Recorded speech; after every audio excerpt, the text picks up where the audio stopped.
Hello, welcome back to me screaming. Sorry, I don't know. I wanted to be creative, but I didn't have anything better to do. Anyway, I woke up. You're welcome.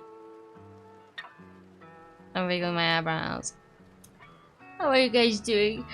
I hope you guys are good. Thank you. I wanted to say, I hope you guys are doing good. Hi, Ashley.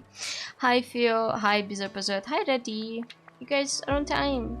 Okay. I'm doing fine. I just woke up like super recent, like not even 20 minutes ago. I feel really out of space and out of place. And hi, Zomar. And I also have something called hyperglycemia, which means that I'm feeling a bit of shaky right now. I don't think my hand tracking will pick it up, but I'm shaking. Like, I'm actually shaking. Just finished the test today. School is already back on track.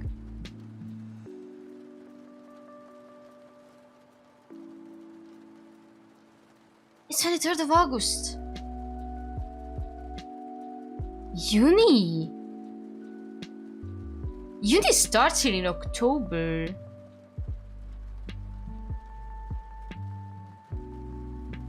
I'm just surprised.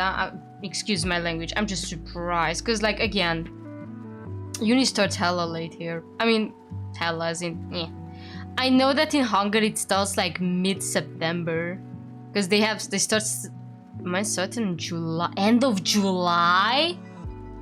How much vacation do you get? Do I respect? I'm curious.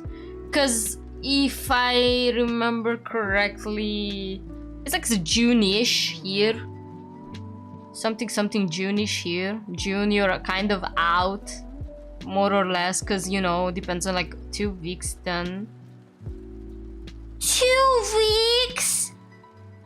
2 weeks of vacation? Excuse me? I sure hope your December is longer, the fudge. Like, what is that? Excuse me? What kind of educational system is cursing you that hard? That is an F education system. That sounds like an Asian calendar. December is about 2 months. Okay. I'm guessing that it's a reverse psychology there.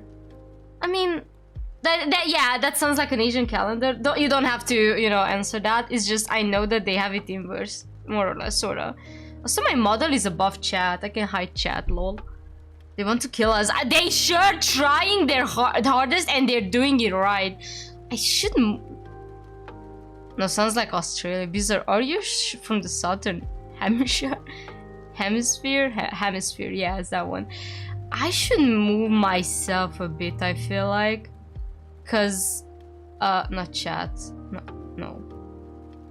The frick? There. Cause I am covering chat up a bit, Sorgi. Let's see. South African Uni. Hello, Stricker timetable. Oh, I see. I have like a friend from Africa. I don't know where they actually from. They never specified and I never asked. But they also told me that the education system is like crazy hardcore there. Let me make yourself even bigger. I could, but why would I? I'm not a good stick. I like being small. I know that I'm the one who gets yeeted into the sun earliest. Anyways, because I'm short. I'm gonna be sacrificed like the ginger. Anyways, that's just crazy. Cause, I mean, I don't know religion. I don't really care. Even for us who is like devoted Christians and Orthodox people, like you get like 1 week, maybe 2 of December. I don't really remember. It's been so long since I had university. Okay, so long. But like even then, summer is like almost 3 months long vacation. Like you finish mid-June, maybe July if you're like, you know, you're in your finishing year because it gets a bit more hectic, you know, trying to get your next trying to get into your master degree. Maybe you have, you know, all your stuff, and then you have maybe your September December exam period if you need those. I don't know how it is, honestly. I mean, obvious religious holidays should be off. You should have seen. My roommate was so adorable. God, I want to talk about this. So, 15th of August is a free day. It's like it's Saint Maria Day. I don't exactly know the history behind it, and I don't want to bring it up. But like, I knew that Ryu is gonna be free because Ryu was like, "Hey, come over. It's a free day," and I said, "Sure." And I didn't really realize why it was a free day, because I was like a bit confused. But then I checked it and I was like, oh wait, it's Saint Maria Day, because you know. And then my roommate looks at me, they're on their working laptop, you know, tiki tiki taka taka, on their working laptop. And I'm like, Rumichan, you know it's a free holiday, right? They look at me. They check calendar, taka taka taka on their working laptop, and they go slam the freaking laptop down and be like, I'm not working today. I'm not working today. I'm doing my own stuff. And I'm like, as you should. But they were so cute. I loved it so much. Now he has an inflation this time for the year. She doesn't want to make it more obvious, but you can search on it. Shut up. Summer vacation originated from the times kids would help on the farms. Yes, I know, because I do. Because like Numinous, for poor Numinous, every summer was hell. Because, you know, they had their family farm and stuff. And like when I would like to hang out with him, he was absolutely like they would just not give him a chance. And even now I think he has to go home sometimes and help his family, which is noble as hell, obviously. But like, you have a life and they should respect you for it. Yeah, it's like harvest season stuff, yeah. Like you might do your sent on the fields to work. I didn't know that. Thanks, Richard. Yeah, like that's why vacations were a bit, you know, different shade and in sizes. Hold on, because I gotta eat, because as I said, I'm shaking. My diabetes cannot handle me today. Oh. I have some chocolate. Hold on.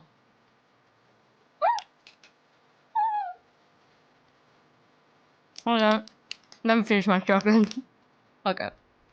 I'm trying to at least. I don't feel hungry, but I hate the shaking. It makes me feel very tired and exhausted all the time. And I already readjusted my basal, so it's supposed to give me less insulin right now because I cannot turn this off. The machine, that is. I shouldn't turn it off. So I just hope that I get better as the stream goes on. Why have kids when you can't even use them for real labor? Golly, that's, you know, this is gonna be my reason why I'm not gonna have kids, because there is no labor I can give them. Also because kids in general are just a lot of mess. I'm sorry. We all have been there. We all have been a mess. Some of us are still messy, and that's fine. But like, kids are just a whole nother universe. You can make them do the household tasks.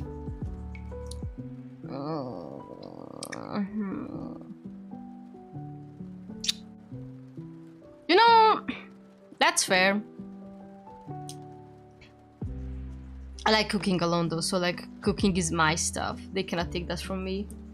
The only labor you can give them is the labor when you have them. Like when you go in labor, like as in out of the, you know, like push honey push. Oh, okay, cool. That was a hardcore joke. When you go to the Labrador, you can make them get the beers from the fridge. Oh my god, when I was a kid, my mom would send me to get her cigarettes every time, because obviously they knew that I was not smoking. I was like, what, 5 years old? Or 7? Even after that, like I would get my mom cigarettes. I was like, yeah, sure, why not? And my mom would be like, please, like she would always ask me, please, you know? I would be like, Mom, I don't want to go outside. And she's like, you can get an ice cream. And I was like, ice cream sounds good, you know? And I was like, fine, I'm gonna go. And then she would always be like, Dankeschön. She would always reply in German. God bless her. Labor is also related to sugar, and my dad would send me to buy him Zuika. Oh, no, my mom would not send me alcohol because she could not handle alcohol even now. She didn't handle it well later, so she would just be like, get me cigs. And I'm like, where's my ice cream? You know? I would, no. I never got into the average dad in the box. I would never again. I never got into alcohol. Dankeschön. Have no fear, I am here for me. It was my grandpa that sent me. Grandpa? Okay, you have to understand, my grandpapa was the greatest and is still the greatest man alive. I am not joking. When somebody asks me what's the greatest man, it's grandpa. It's grandpa right there. So grandpapa, he would like, you know, he worked in the mines, okay? He worked hard in the mountains, in the mines, and when he was done with his work, he would come and pick me up from kindergarten when my mom couldn't, because my mom had, for example, her own shift, right? My mom worked in a corner store. My mom was in customer service. She was doing great. She's now child rearing, so to speak. Okay, so grandpapa picks me up from kindergarten, and I would tell him all the things that I learned in the kindergarten, like numbers and stuff, and the color of the rainbow and shit, because I remember those, nothing else more. I'm gonna be real with you. I think we learned a bit of English, like super bit, maybe animals, and I have a feeling that that's where I learned where the word sheep comes from, because for some reason sheep, every time I say sheep, the word, I always associate it to kindergarten. I don't know why. Anyhow, then we go back from the kindergarten, we go down this very specific street that had like restaurants around it, you know. And I would always be like, Grandpa, can we get something? And like, don't you want a beer? You worked so hard today. Like, I was a schemer. I was a manipulator even as a 5-year-old child. But like, he would be like, yeah, sure. We would stop at one of the restaurants that he or me liked, you know, and he would get a beer, I would get some soda, and that was great, and we would get home, you know, like I was like, Grandpa, please. It was cute. We played Minecraft before it was cool. he's a great dude. Because, you know, but problem is because he worked in the mines, like, you know, he was like already 50, okay? My grandpa was 50 when I was born. So when he was working in the mines, you know, it took a toll on his lung. So he would get, you know, like, he would cough hard and stuff like that. He would have sometimes problems breathing, yada yada yada. But that's it. Grandpa was a smoker too. Allegedly. I never caught my grandpa in his prime of being in the smoking age, because he quit around the time I was born, or I was a toddler, okay? But accordingly, he was really into it. He was an avid smoker. He was like hardcore doing that shit. And my grandmom, non-biological grandma, because as I said, I have 2 grandmothers, one and biological one and a non-biological one, and the biological one I don't keep in contact with anymore because family trauma. But my non-biological Jesus, words. My non-biological grandma often told me, and it's really cute, that she got really tired of my grandpa being so dramatic and always asking for cigarettes. And my grandma took the cigs that he had, hid it in one of the cupboards in like the kitchen / living room area, because they have a really small cute house, and told him that no more smoking or something like that. And grandpa never touched it ever again, never bought a new pack, and never looked for that one in the cupboard. So accordingly to the legend, that pack is still in the cupboard somewhere in that kitchen area. Like, she would bring it out. He never touched smoke ever again. And even now he keeps telling my mom to put it down because it's expensive. But then again, he has his own alcohol, and that's cute. Not like an alcoholic or anything, don't worry about it. It's just, you know, it's time. He pulls it out once in a while. It's because it's the first word in English we learned that it's some popular lungs problem. Yeah. Grandparents smoked a lot, but made sure never smoked due to them checking my health and told me, oh yeah, that's really sweet. I mean, it is really expensive too. I got so many, I got second-hand smoking thanks to my mom. Because again, she smoked even when she was pregnant with me, when she was pregnant with my sister, she never quit. And like, who am I to take away your addictions? I have gambling addiction. Like, who am I to take it away from you? We all have our stuff, you know. By the way, for those who are not part of the Discord server, today my roommate got me top up on this light, so I got Suju, my beautiful lady. So I'm like, yes, slay! I got the 5-star that I got the legendary character that I really wanted. Sorry, let me not say 5-star. You think it's expensive there? How much per pack? How much is a pack now here? I wonder. Is it about 20 lei? Maybe a bit more? Just 20 or something when I was a kid. My best friend says I'm a strong chain passive smoker. Yeah, that's about it. That was me when I was like next to my mom. I don't smoke, but a few people said that the more fancy brands are more expensive. I mean, obviously, yes. I don't know, how much is a Pall Mall these days? I'm just asking. I'm not smoking. Almost $5. Try 14 euro for 22 cigs. 14 euros. That's a lot. What kind of spec are you smoking? Only for the last 3 years. But it's been almost 5 years since I haven't been a chain smoker, passive chain smoker, because I left my house. 6 for 20 packs. 12 for the same amount. Then you were in unit was 15, like where?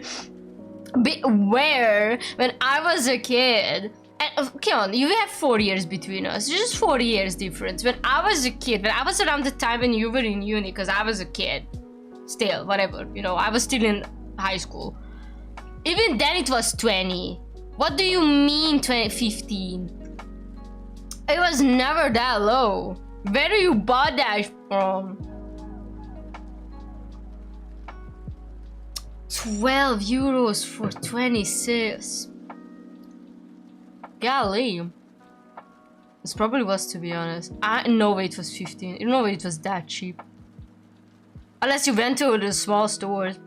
Because in my hometown, there was this one bar where you could buy for like only piece, you know, like 1 cig, and it was like one lei, which is like four that was like hella cheap, okay? I can't really translate it. But like the idea was that they would sell to kids as well. You found the dog? Thank you! Everyone, cigarette prices. It is 50. No way, dude. I always remember it being more expensive. What is this? Yeah, go to site. How did you even find this? How much was a Pall Mall? Pall Mall was 20. Yeah. No, never mind. Pall Mall was 14. Damn. In lei, right? Lei per packet, yeah. Good lord, downhill was always expensive. I love that it says that the Kent switch is new, just so you know. 2 to 3 euros here a pack? 35 lei, 7 euros. The most expensive was the downhill. I mean, obviously it was always downhill. I think, okay, so for people who wanna know, Viceroy, of course, Viceroy was cheap as fudge. Anyways, so when I was in middle school, okay, when I was like 13 to 14, but like 13-ish, okay? I had a teacher who was teaching, you know, Hungarian literature and language, but mostly literature. This man was like, he was a legend in my school. Mostly because it's thanks to him that I can quote-unquote bullshit my way out of things. He taught me how to write. And I will never stop thanking him for it. Though I'm not gonna name drop him because that's gonna be a really bad thing. However, that man is a legend in my eyes, even though I did not agree to some of his practices. Mainly the fact that he was firstly really into not calling anyone by the given name. He was always calling everyone by the family name, which was very weird because I didn't like my family name. It was kind of weird anyway. Second, he was a hardcore chain smoker, like hardcore. He would smell like cigarettes, and if I remember correctly, he was smoking downhill. Let me just check again. What's that? Let me see.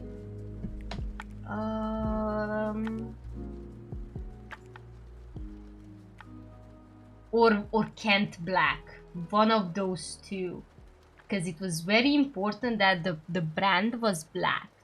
It was either Downhill, but like most likely it was Downhill, or Kent Black. Anyhow, it smelled hot. It smelled really, really strong. And when he would give you back your corrected papers, because obviously we were writing a lot of essays at that time, they would smell like that cigarette. You knew he corrected them just because of the smell. And he was obsessed with using fountain pens too. Like, he would not allow us to use anything else other than fountain pens in his class, which was the reason why I had to own a fountain pen.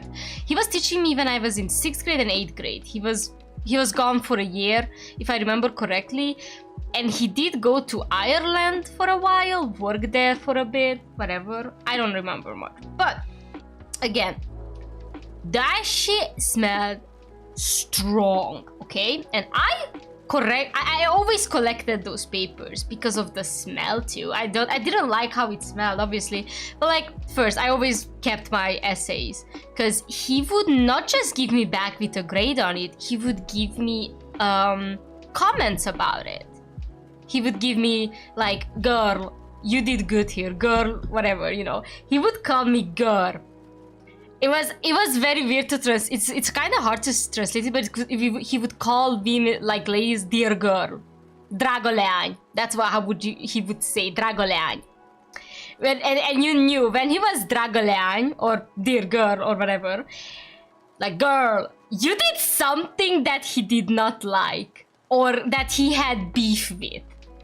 But he was really intellectual, you know. He was kind of fun to talk to, and he was really good at speech stuff. He was bald as hell, and when he got like dramatic and angry, he would like smack his own bald head and it would echo. Okay, it was kind of fun. But like, yeah, he would say dragolean all the time, and he was really, really fun. I don't really remember what he was saying, but he would literally say in Hungarian, you gotta push your way out of things. And I learned how to do it thanks to him. I had good grades with him, even without him, obviously, but like, you know what I mean. Like, it was fun to, you know, write essays with him, because this comment alone made it worth it for me. And yeah, years later, when I found those papers, they still smelled like his cigarette. Even years later, it was fun. I'm pretty sure if I would look through it now, if I would find it, that is, I don't think they would smell, obviously.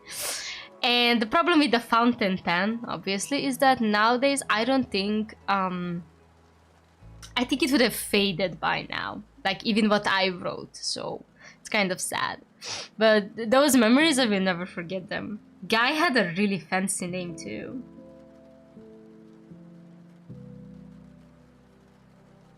I remember his name, but not all of it, because he has a long name too. I still remember. Not many teachers' name I remember. His, I still do. I forgot about my homeroom teacher's name too, back in those days. My homeroom teacher passed away, sadly. God bless his soul. I remember my high school homeroom teacher's name. And a few maybe, but like that Hungarian teacher, I never forgot his name. Anyhow, I think I yaptismed enough. I used to buy Red Downhill.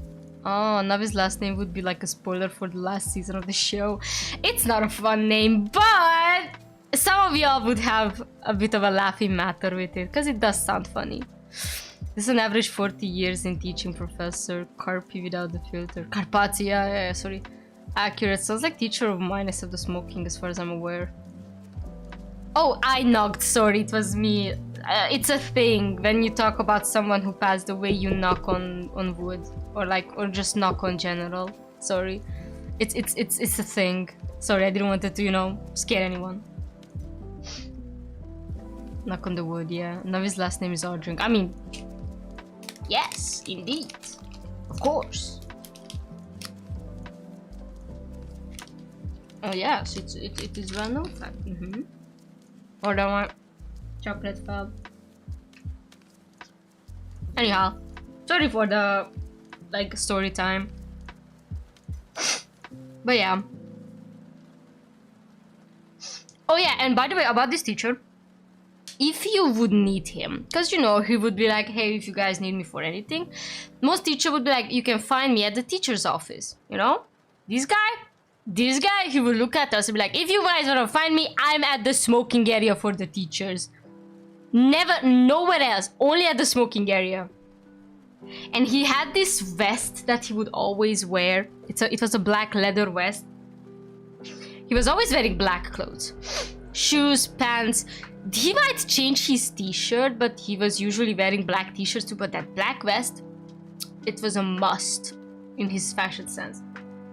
Even when graduation was on, he would always wear that. And the funny thing about it wasn't graduation, I don't know what it was. It was maybe actually my, like, you know, my middle school graduation or something.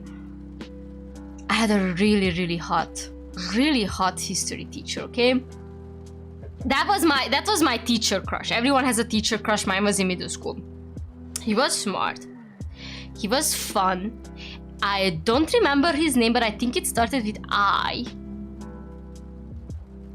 But the thing about this guy,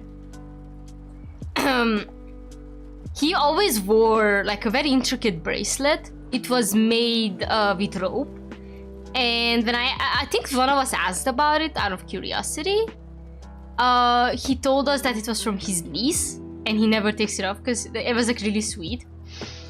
And I remember like I had a really fun interaction with this teacher because I wasn't really an outgoing one. When it was break time, even I would sit in my place, hang out, just, you know, I wasn't really, I was kind of like the nerdy type, but not exactly nerdy enough to be good, have good grades. I had mid grades. I was like, whatever. But like I would not go, and I would like sometimes go out and talk to other people from other classes, but not really my own classmates. So he would come to me and ask me who was like the like chef or like whatever it's called. I don't know what it's called in any other language. Like every day there was somebody else who had to take care of like certain school activities, like, you know, like cleaning up stuff or whatnot, you know. We had a list, and usually it was like 2 students for every day. And she asked me, sorry, this dude asked me, so like, who is this chef today? And I look at him, who's the chief today? Sorry, it's not chef, it's chief. Who's the chief today? And I looked at him, and I said, usually the chief is at ours is whoever gets yelled at by one of the other girls who was like super loud all the time about who's the chef, you know, the chief. And for a moment he looks at me and he starts laughing, and I knew he understood what I meant, because that girl was loud. Like she was a yelling type. She could not shut up. And like, okay, fair. Anyhow, that on that graduation, because I remember it like it was yesterday, he looked so hot, guys. Like he was so hot. He was clean, shaved, not like shaved all his hair, like, you know, he had his mustache and beard nicely adjusted, or whatever it's called, you know, touched a bit. He had a red shirt and black suit, and I kid you not, he still wore his glasses, because like he had his nerdy, you know, stuff too. He looked so good, and I swear, Navi, I was like, my like, maybe I was a 6th grader. My cousin had a graduation party, because we went to the same schools all the time. It was my cousin's, you know, graduation, and I was like, please, when it comes to our graduation, look this cool too. please, I'm begging, because he looked really hot. Sadly, he didn't stay. He didn't stay to teach much, and I was like super sad about it. Like he was really hot, okay? Like I was like what 12, and I had like the weirdest awakening. Because again, I was not sure what I was feeling, but I knew that he looked. This is what I imagine a man to look hot at that age. And you know, wanna know something? Even today, I think he looked really good. And if I would meet him, I would tell him it would come out hella weird because I'm like years younger than him, but whatever. I found out later that he started working at the local museum. And I met him too at the museum. He still recognized me and it was really sweet. I was already like 9th grader. Problem is, I forgot his name and I felt really bad about it. But I was like, that teacher was so hot in my face, Chad. You know? He was not completely bald. She was named after the best skating game. It was called Who's on Duty? Duty to clean the class. Chef for class. Yeah, something like that. Thank you. Thank you. I don't know. Osztályfelelős, it was what it was called in my age. What else? From whom does Navi have the last name? From Yuzomar. Also, Navi's first name is actually Tony Hawk Pro Skater 2 for the PlayStation 2. Of course. It's Tony Hawk Pro Skater 2 for PlayStation 2 Ardring. The first. Yes. Sorry, I get very yaptism-y. Sorry. It's just like... That history teacher... I think his name was... I know it started with I or E, but it was most likely I.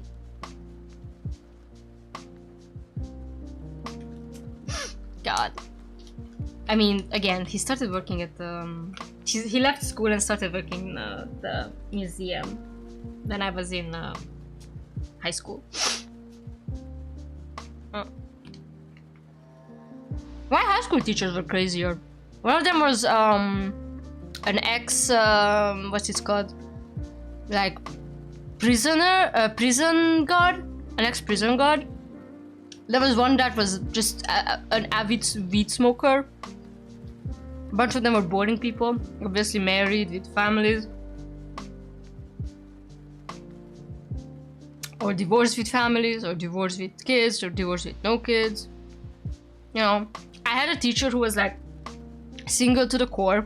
She was really cool. She was teaching German and English. And she was obsessed with Assassin's Creed. And she also had like a jewelry store.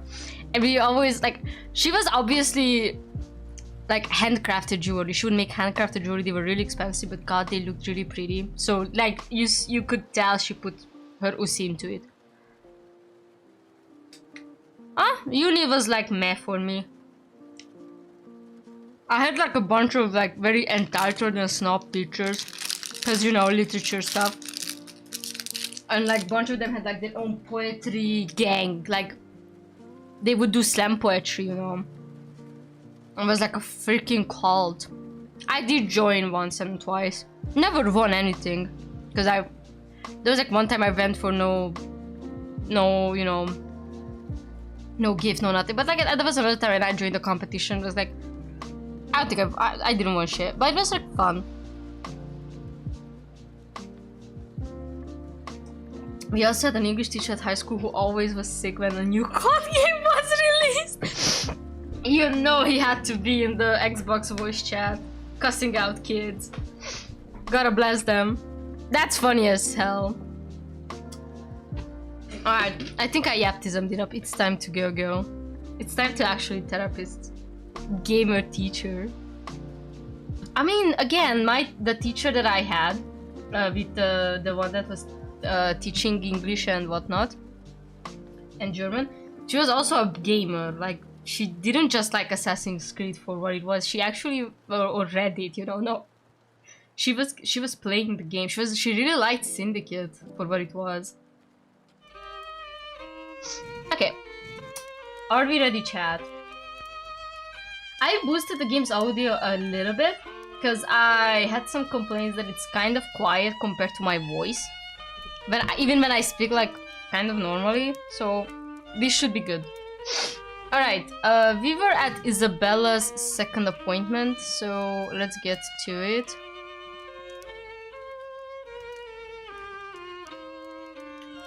During uni, we had this teacher we somehow kept distracting, causing us to not have any physical class. You know what? He was having a blast. Most likely.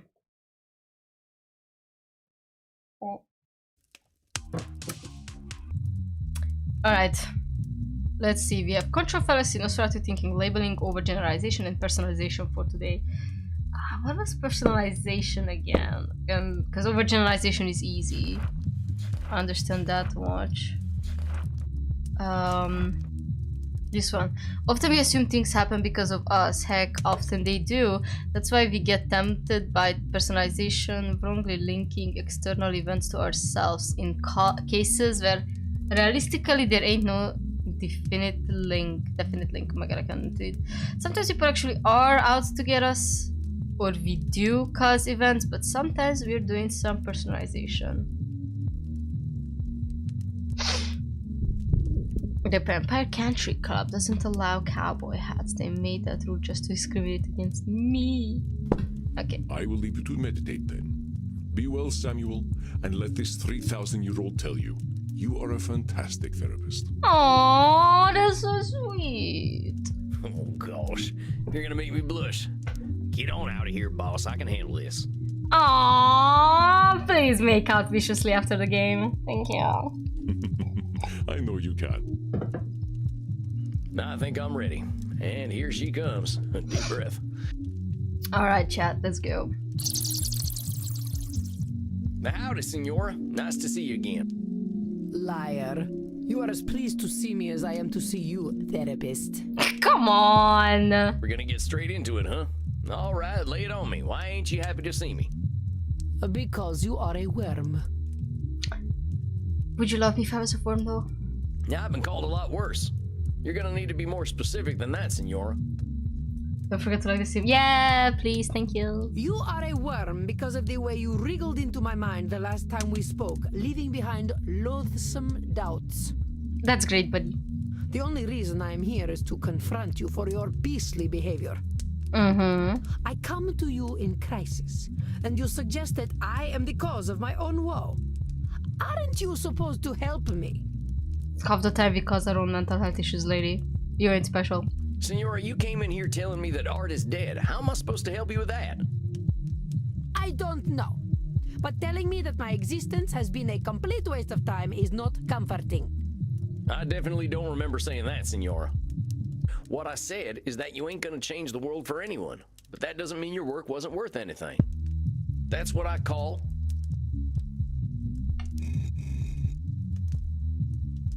Oh, I don't like this. We're hopping into it right away. Hi, Ren! Welcome! God, the loads are really slow for some reason. Identifying a problem and finding a solution. Where's my deranged husband? Your deranged husband being Edward this time? Or... Chat. So... I think it's control fallacy, right? Not Nosferatu thinking. That's control fallacy right there. That's what I call a control fallacy. Senora, you're one person. One powerful, intelligent, and talented person, but one out of billions. You can't expect to reach everyone. Doesn't matter how good the art you produce is. The one with the drug problem, dog. Oh, I don't think we're gonna see him today. Depends on how long I will stream. The deranged hobby is most likely for next week. I thought you meant Eddie, because, you know, we liked Eddie last time, I don't know. It ain't gonna help a fellow like me who grew up without ever having heard the name Michelangelo. No, don't cry. Michelangelo? Who is Michelangelo?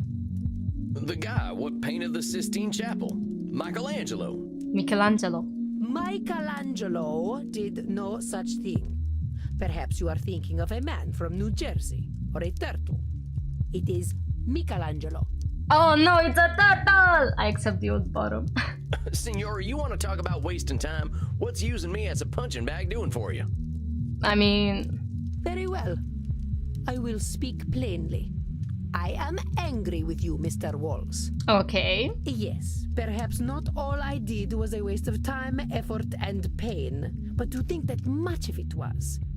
This is most horrifying. I'm sorry, what?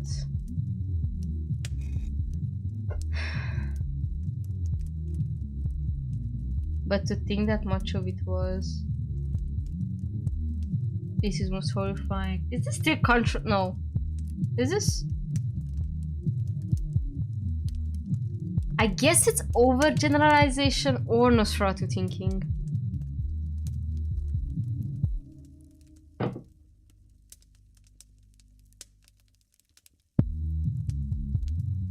God, my nose is itching really hard right now. It's over? What's over? Oh, it's overgeneralization. Nope. Listen carefully, Samuel. It is not only truth. It's not.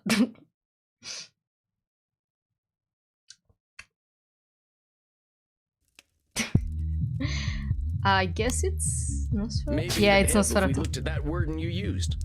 A waste of time, effort, and pain. Even if you didn't achieve your goals in them efforts, you can't just say they were a waste of time. Now, if you were sitting in bed for 400 years watching bad TV, then I might agree with you. A disgusting notion. I am already dead. I do not need my mind to actively decompose by watching Batflix's latest trash. Yo! Yo! They just called out Love Island Too Hot to Handle. What else did they produce? There is complete trash. The other one, Love is Blind, that one. They're just calling them out.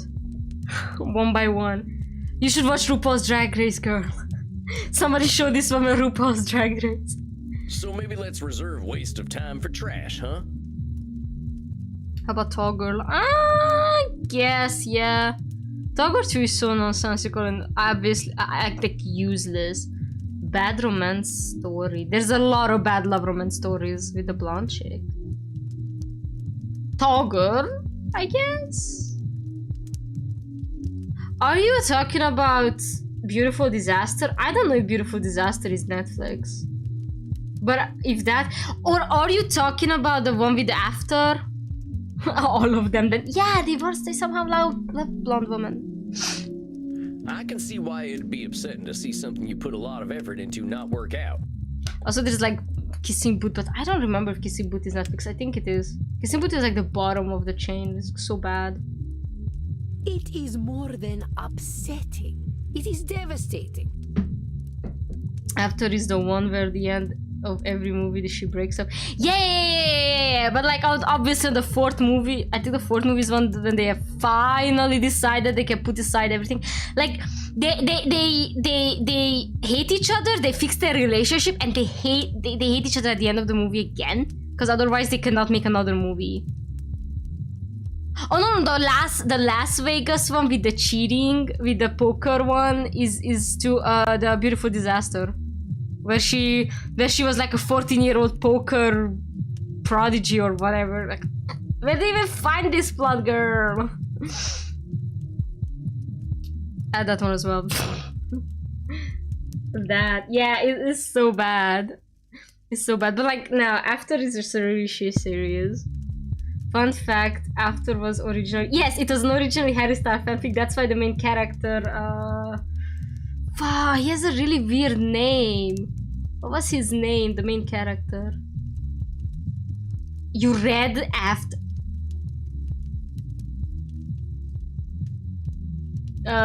I'm crossing you, like, may God bless you or something. What was the name of the character? The dude. I know Tessa was the girl. Because the guy was like, Tessa! I bloody love you, Tessa! Because he was British, because obviously Harry Styles. It's so cringe. I can understand. What was the guy's name? Harden! Who named him Harden? I want to find the author and ask her what she was thinking with that name. Tessa. I love you, Tessa. You're my everything. So dumb. I did not just fail to bring the understanding of true beauty into the world, I failed to bring it to my own familia. I watched them die, Mr. Walls. It was not the physical death that caused me the greatest pain, but the spiritual death.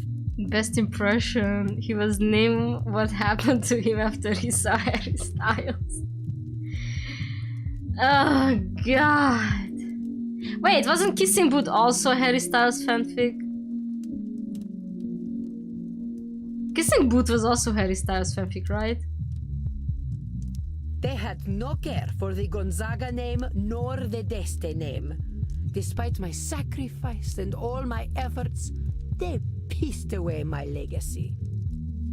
Oh boy, sounds like there's a lot to unpack here. Oh no, she has family issues. It is a dark and painful story, Mr. Walls. A story where my greatest joy turns to ash, and I was powerless to stop it. Is it a fanfic in essence, Harry Styles fanfic? No, because obviously you have the Harry Potter fanfics. Yikes. You have the Twilight wannabe fanfics. You have the Naruto fanfics. You have the Boku no Hero Academia fanfics. Ugh. There are a lot there. A lot. But yeah, not everything is Harry Styles. When last we met, did I tell you about my son? Ooh, okay. This is where it gets spicy. No, I don't think so. Federico. Ah, my dear Federico. My little clown, my delicate artist, my beautiful boy. Not him, not her calling her son clown. Yeah, but from the subtext, they asked him for the styler. I mean, look, I'm gonna be real with you, chat. I'm not big on Harry Styles. He made some good songs, yeah, and I'm not talking about the whole One Direction era, whatever. I'm talking about afterwards. I like his style. He's really giving people the bisexual energy. He's really nicely looking in skirts, but like, sorry, not my music taste. If you want the queen, the legend, the moment, just listen to Barely Humans. Please, Barely Human, my beloved. I would die for him. I would kill for them. Yeah, they use any pronouns, by the way. I checked because I was like really confused. I was like, I wanna respect Barely Human as much as I can. So I searched it up, and they said it on their Twitter that they use any pronouns. And somebody commented on your pronouns with me are slay/queen, and I'm like, period. Mother Pressicant, they just flew another mother plane into the World Surf Center. Hello, Ellen, welcome. Lol. I suffered for him, Mr. Walls. I put up with my husband, Frankie, and all his brutishness, all his licentiousness. All for Federico. I hope Federico was gay. It's gonna be so funny if yes. I raised him to be intelligent and clever, to understand the gentle arts and philosophy. I raised him to be a Deste. When do they top each other? The vampires or whatever we've been talking about so far. But for all my efforts, I could not cool his Gonzaga blood. And it persisted for a century, to the ruin of our house. Ooh, what is this though? The Vampire Man. We shall see.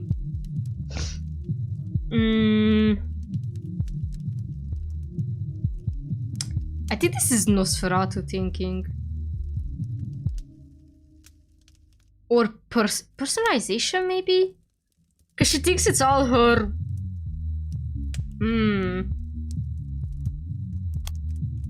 Yeah, it's not personalization. I know great powers, Samuel, but Shut up! I know I'm stupid. Give me a second. I love you, Andy, but please, I know I'm stupid.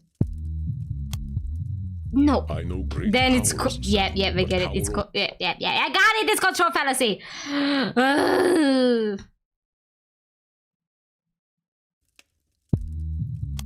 I hate to break it to you, senor, but every kid's got two parents, whether they know them or not. And kids have got minds of their own. I refuse to believe that we are trapped by our blood. What was my destiny as a girl? Men of my time said it was to be servile and docile, a political pawn. What saved me from that fate? Knowledge, study, an appreciation of art, music, history, and literature. In the same way, I should have been able to save my son. Oh, but I cannot do anything. But my failure did not end with my darling Federico. I was only 153 when the once great Gonzaga house surrendered all its honor to the hated Spanish. Ooh. I stood by, useless as a statue, as the Gonzaga name burned in the war of the Mantuan succession. War of the Mountains succession? Jesus Christ, what the frick is she talking about? Stopping a war? So wait, there's a whole ass war going on and you're supposed to stop it? How's that work? I gave up my humanity to guide my familia through the ages. If I could not do that, what was the point of becoming undead? Oh, she became a vampire just to save her family? That's deep.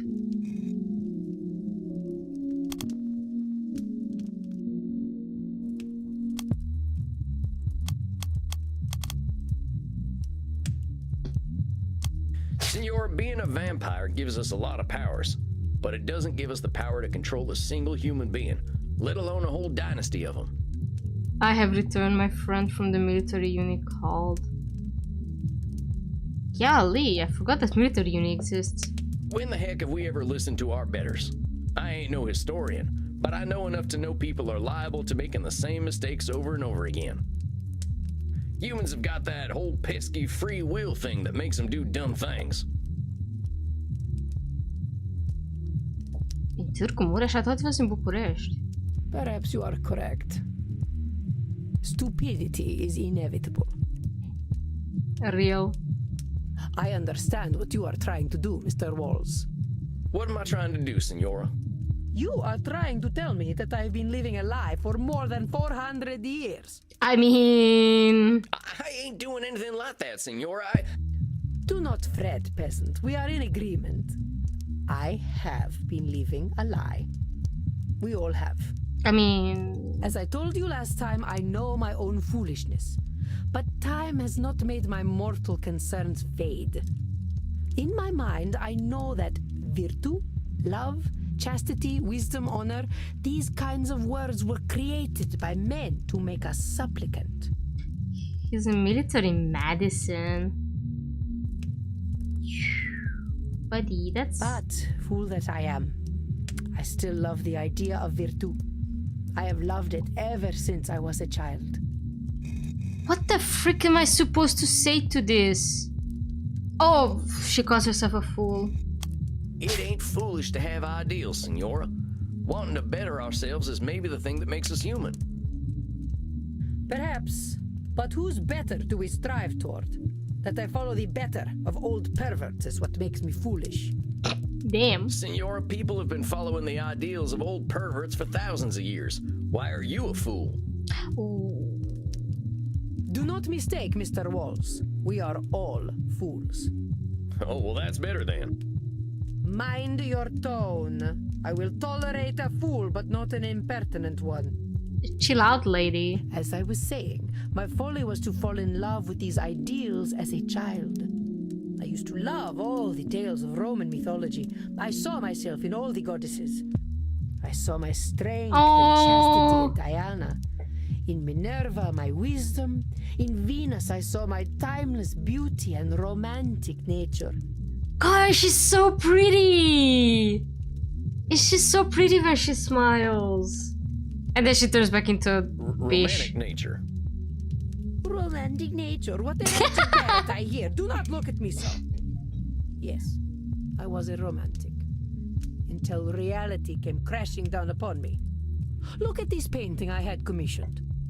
What am I looking at? I don't know much about art. I love the horse. Looks so derpy. Derpy horse. Guy has penis. The figures standing upon the arch are Venus and Mars. Mars is portrayed by my idiot husband Frankie, Beside him, I stand as Venus.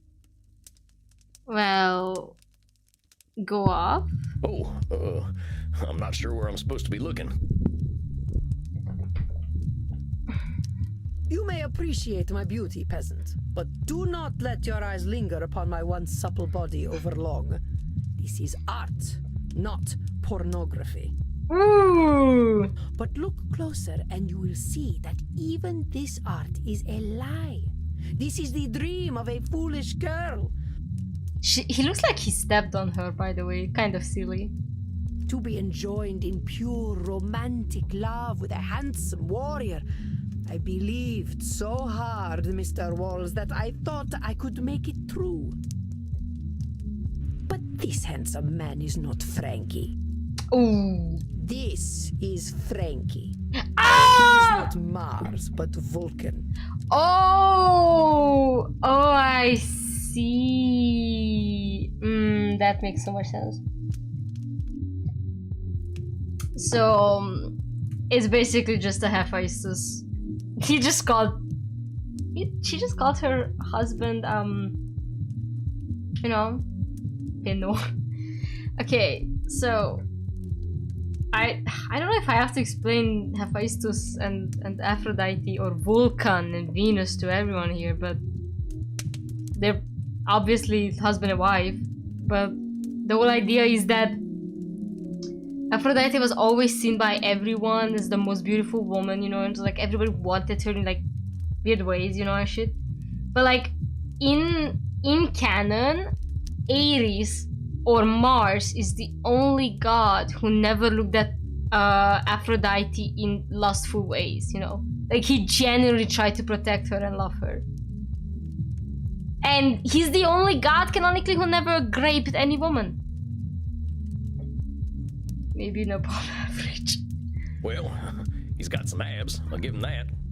Yes, I did not shy from truth. But see how love's aim goes amiss and strikes his gangrenous penis rather than his heart.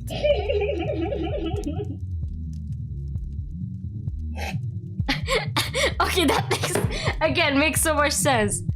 She wanted a man like Mars who loved Venus for what she was and not just her beauty. But what she got was a Vulcan who was, once again, just like any other man with a small penis. I gotta take a screenshot of this. See the grapes behind him, for the drunkard is never far from his true love. So he was also an alcoholic. See how he flails helplessly, as if begging a true warrior to put a sword in his belly. Okay. I'm sensing we've got some work to do around your husband. Yeah, I guess. Whatever gave you that impression? I don't think you like him. The man was created solely to crush my view of the world and my place in it. Naturally, I might have some issues around him. Ooh, hold on, chat. No, not load. Not load. Return. Save.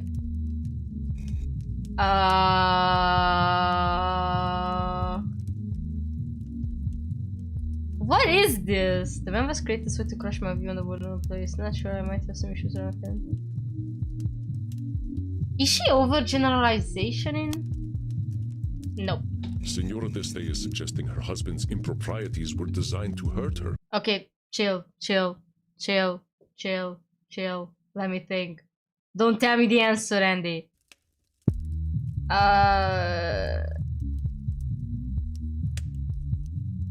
Control fallacy? Or Nosferatu?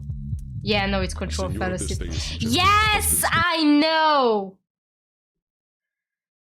Andy, I'm not in my element. I have hypoglycemia, I'm hungry, and I'm tired. Never mind! Is suggesting her husband's So it is overgeneralized. No, wait. I tried that one, right? I guess it's labeling? No. Okay, so it is personalization. Thank you. Unless it's none of the above. Senora, whatever problems your husband had, they were problems he had before he even heard of you. So we went through all of that. Thank you. Anyone he could have married would have had the exact same problems with him. Ain't nothing to do with you. Yes, you are indeed correct. One cannot blame a boar for being a boar, even if you dress him up as a man. It would have been better for all if he had married a sow. What's a sow? What is a sow? Plant seed. Oh, it's a pig. It's a pig. It's big. It's a pig. The more you know, Chad. At least everyone's expectations will be lined up, huh? Quite so, Mr. Walls. I now believe that Frankie was the truest man I ever met. That is what broke my heart. I maintained the illusion that he was my Mars because that is what I needed. I was not ready to face the truth. I mean... Oh, but I knew. Even as a 15-year-old girl, I knew. 15? But I could not accept that I was married to the legendary Penetrator of Mantua. Penetrator of Mantua sounds like a crazy porn star name, by the way. Can we agree on that one, chat? Penetrator of Mantua. Is it any wonder that I prefer the lie of Virtu? Is it any wonder that I still prefer to believe it? The problem is men. Ooh. You are all weak. Ooh, now that's overgeneralization if I ever see one. Evening in the company of Lucrezia Borgia. Wait, repeat that, lady? Yes, sorry.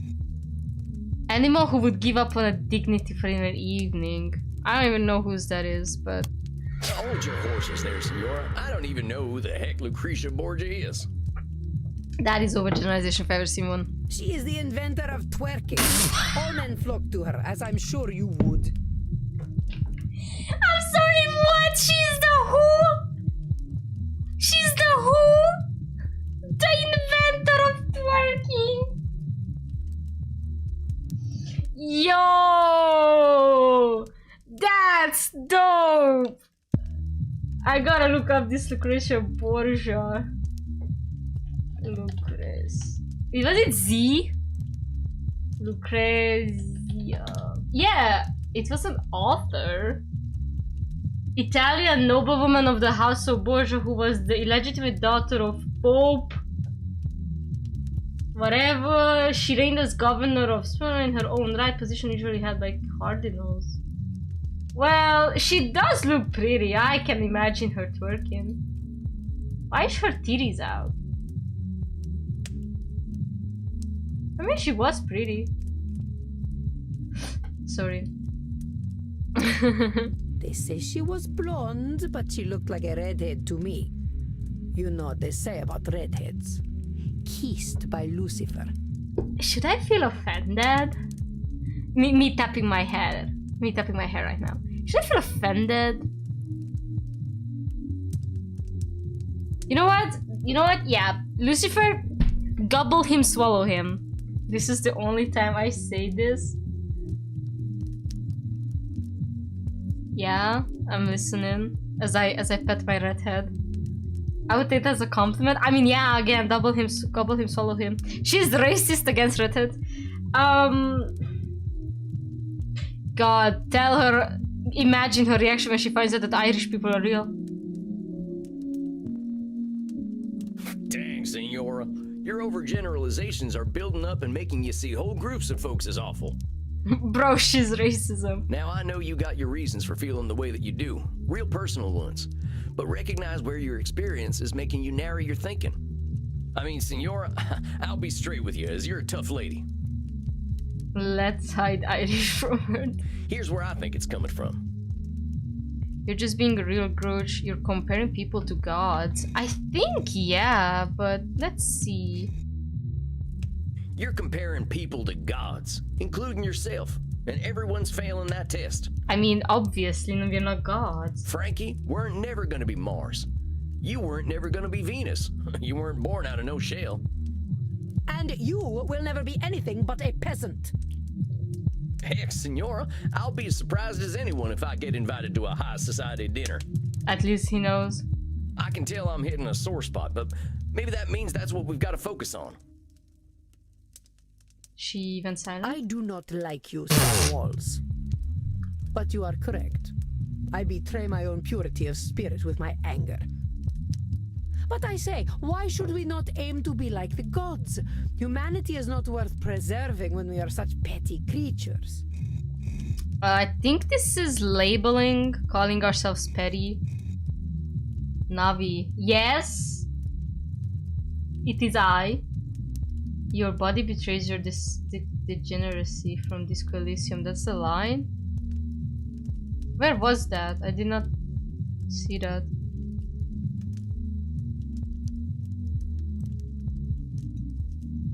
The previous one? I'm gonna pull up my own stream. Hold on. Because I did not...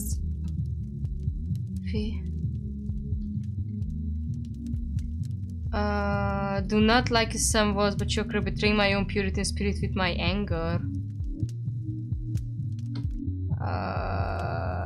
It doesn't really say that. Where did you... My soul something something. I do not like you, Sam was, but you're correct. I betray my own purity of spirit with my anger. Shadow, that's it's me, nothing the to do devil. with degeneracy. No offense. Great, dudes. Great. Fantastic, even.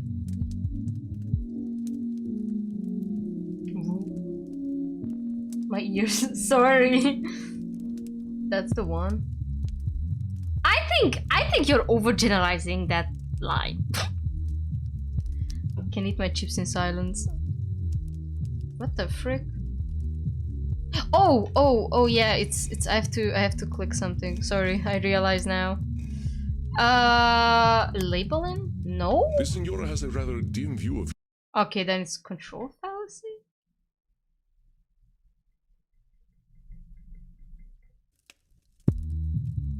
Humanity is not for preserving. Why shouldn't we be tame? The Senora has a rather dim view of...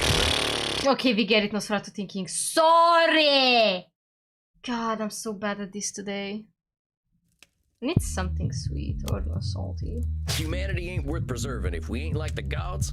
Come on, Senora, even the gods weren't perfect. That's true. You're ignoring the good about being human and giving the gods a mighty big pass on their flaws too. I suppose Jupiter was a bit of a fixer-upper. You should hear what he did as a swan. Oh, she's talking about Zeus.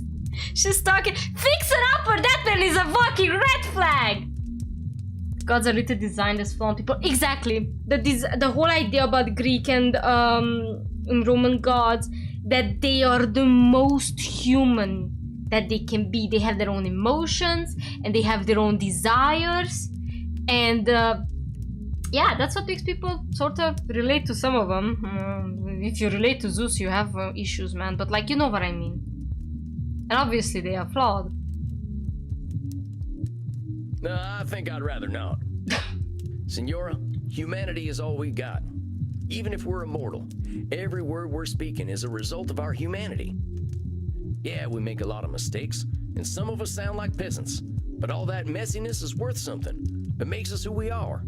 Senora, I don't think you're a goddess. I think you're way more interesting and impressive, because you're real. Well. Oh, she got a bit... Is she blushing? Hold on, I'm saving. Hold on, I need to save and see another... You have great wisdom for a peasant, Sam. Oh! And your kerchief is a fetching shade of red that matches your eyes. Aw, that's kind of cute! Aww! King fucks people over. Yep. Well, thanks, Senora. Let's focus on you, though. Ah, no. no. You're not that perfect No. goddess? I need Sam to get railed by Andy and vice versa. Also horses. Poseidon could be both helpful and terrifying, just like the sea and the horses, I guess. Yeah, like he got them horses too. But like again, he did grape a woman in a temple. Weirdo. And imagine that even after that, the woman was the one who got, you know, the punishment. Like, I'm sorry, Athena, what the hell? You know? Who didn't of those gods? Again, as I said, canonically, if you look at all history, all retellings, I'm including the retelling that says that Hades and Persephone may not have had a bit of a more, you know, non-consensual thing going on. Hades is the only god who never raped any woman and man or whatever. Only Hades. Just saying. I suppose I have always felt that if I could not live to my ideals, I would be left with nothing. I would be discarded like Frankie's mistresses and die of some sex disease. Sex disease goes hard. Hades took her away just like that, though. He wasn't a nice man to be. Again, depending on what retelling you're saying. Because, at least he was... I mean, was he cheating? Minty tried to get something out of Hades, but then again, Persephone got angry. Senora, I don't think there's any universe where you're discarded. A woman of your strength and intelligence ain't ever gonna be forgotten. Maybe things didn't turn out the way you hoped, but you made do with what you had pretty damn well. No matter what, you're holding a pretty nice set of cards. Just because you don't have a straight flush doesn't mean your life was worth nothing. Please, Mr. Walls, do not say toilet words in front of a lady. But I understand your meaning. You are correct, I think. It is hard to imagine my falling so far. Oh, Mr. Walls, I know you speak the truth. I wielded great strength in an age where women were not respected. Yes! But I alone feel the weight of my family's collapse, so I feel responsible for it. But I was the only person capable of preserving my family, Sam. That is what makes my failure so poignant. That's a word I've never seen before. He didn't know is one hell of a funny word to set for them. He didn't, you know. Yeah, I mean, again, it's kind of weird that we really are just be like, which Greek god didn't... Yeah, thank you. You can say grape. And we understand.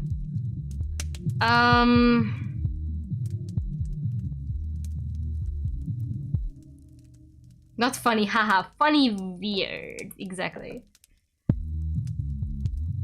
I think it's control fallacy. Or personalization, maybe?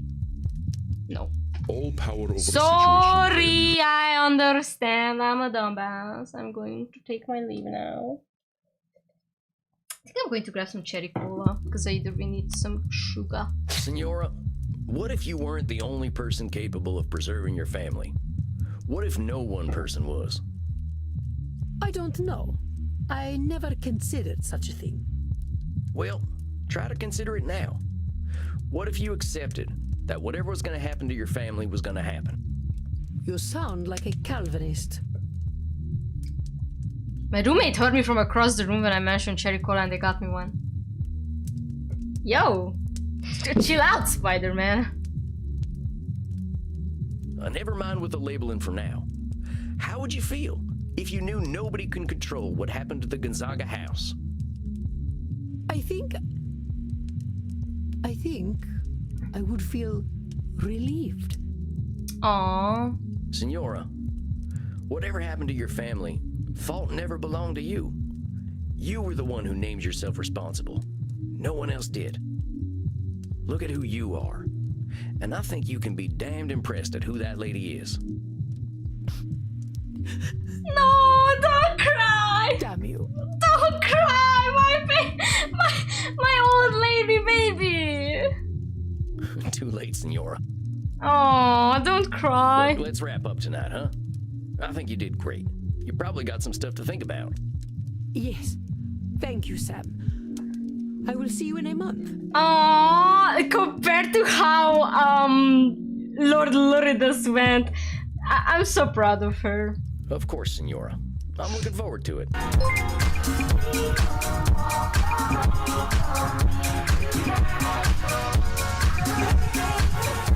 Hey chat. My therapist keeps falsely accusing me of things and then says they're reloading the save. 2/5 stars. I'm sorry, okay? I'm stupid. Goodbye, Sam. Ready, stop breaking the multiverse. You're not that fool. Samuel, it appears you have an admirer. Daddy, I only need you. No way this is a dating sim, right? No way this is a dating sim, right? Dark comedy, psychological gothic. Okay, thank God, it's not a dating sim. I am better than him here, honey. Oh, shucks. I think Isabella D'Este has liked fewer than 5 people in her hundreds of years of existence, and you are one of them. Aww. Remember, though, that romantic entanglements between a therapist Thank and God. a client are absolutely forbidden, in case you are tempted. No, what about us? What about everything we've been through? Please. Come on now, Andy. I ain't gonna do anything like that. Of course, should the mind wander into fantasy, that is entirely acceptable. Oh, you're just messing with me now. I could not help it. It's rather cute. The First Lady of the Renaissance and humble cowboy Samuel Walls. Quite a picture, isn't it? Ew! Goddamn, he's got a deep voice. Oh, he does. He has such a nice voice. And he's such a nice green flag. So far, his green flag, that is. Okay, that's it. I'm getting a drink. I'm sorry, Samuel. Please, drink. Ask Crimson for the Royal Virgin. It's my very best. I think you deserve it. God, I love you, Andy. Please, just give me a chance. He's so green flag. So far, he never showed any red flag behavior. Yeah, whatever. You have a good night, Andy. Rest in peace, Samuel. I love that he's still chuckling. Oh, my game got a bit of a lag. God, this game is so good. Alright. And I thought I had family problems. Let's see. Viri got into Signora's family issues today, and there's lots of them. She's hopping mad that they didn't meet her standards. Isabella died so she could control her family. It didn't work. Her husband and son were both major disappointments to her, especially her son. She really hates the Spanish. Might be a little too obsessed with her late husband's feeling as a man. The Signora's still holding a lot of anger. I think this is just the tip of the iceberg though. Next time I see if I can push a little more. She hates Spanish. I thought the idea is that we hate French. Also cracking a cold one open. Hope that was satisfying. Ooh, cherry flavor. I need me a Crimson special after that one. Crimson! Howdy, Crimson. Think you can fashion me up one of them blood cocktails? I reckon so. Got a lot on your mind tonight, cowboy. God, my woman. Yeah, just thinking about family stuff. I got this client who's got some real tough family issues to go through, and it got me thinking about my own. Or my lack of family, at least. I hate more than... Wait, I can hate more than one nationality for shits and giggles. You ready, you. You got any family left? I've got a great granddaughter kicking around apparently, but she's got no connection to this old cowpoke. Oh, so he does know about his family. Not sure what she'd say if a man dressed like a cowboy introduced himself as her vampire relative from the 1800s. Crimson is so pretty, oh my god. Hi, Kuni, welcome to the stream. She is Andy's blood partner girlfriend, but apparently she likes older men, so honestly same. And she's 50 years old. I see your point. Sounds think like you don't have many family problems then. I reckon so. Family means a lot to my client, though. I hope my perspective's still useful. Hi, thanks. You're welcome. I hope you enjoy yourself tonight with us. Wait, 50? Yes, she met Andy, another vampire. I don't know if I don't know when you dropped by, if you saw Andy or not, but basically, she met Andy during one of her climbing sessions because she was like a rock climber when she was like 35. And Andy was just there, buck naked, having a hot tub session in Madagascar. And it's not exactly half vampire.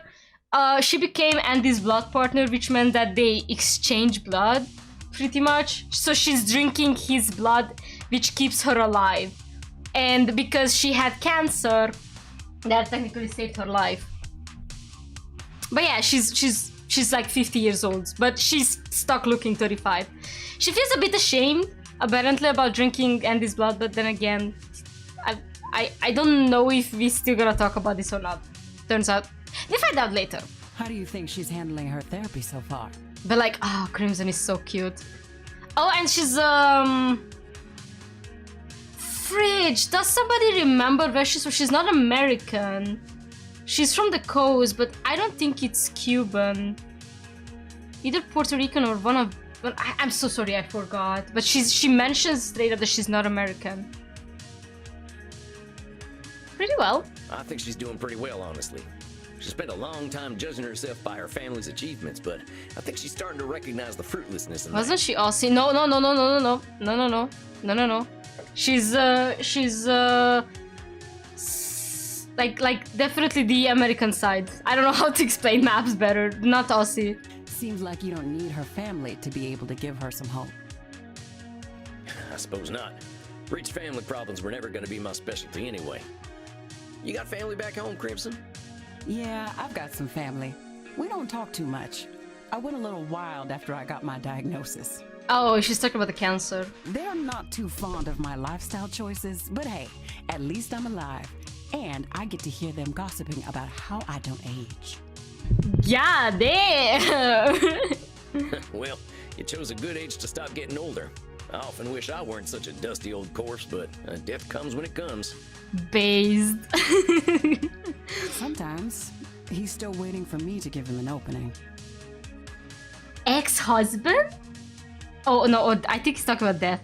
Death always is. Oh, never mind, that's not Texas. Texas. But is there a reason you're choosing not to be a vampire? There is, but I'm not talking about it tonight. A little mystery makes life a bit spicier, don't you think, cowboy? Oh my god! Everyone is so sexy in this game. God. Oh, I wasn't trying to pry or nothing. Bullshit.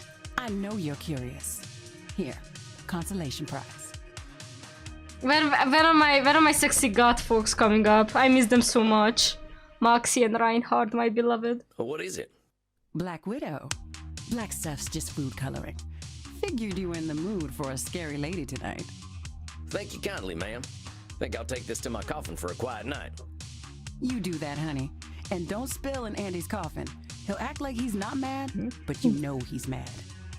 Why should I be upset? What has happened has happened.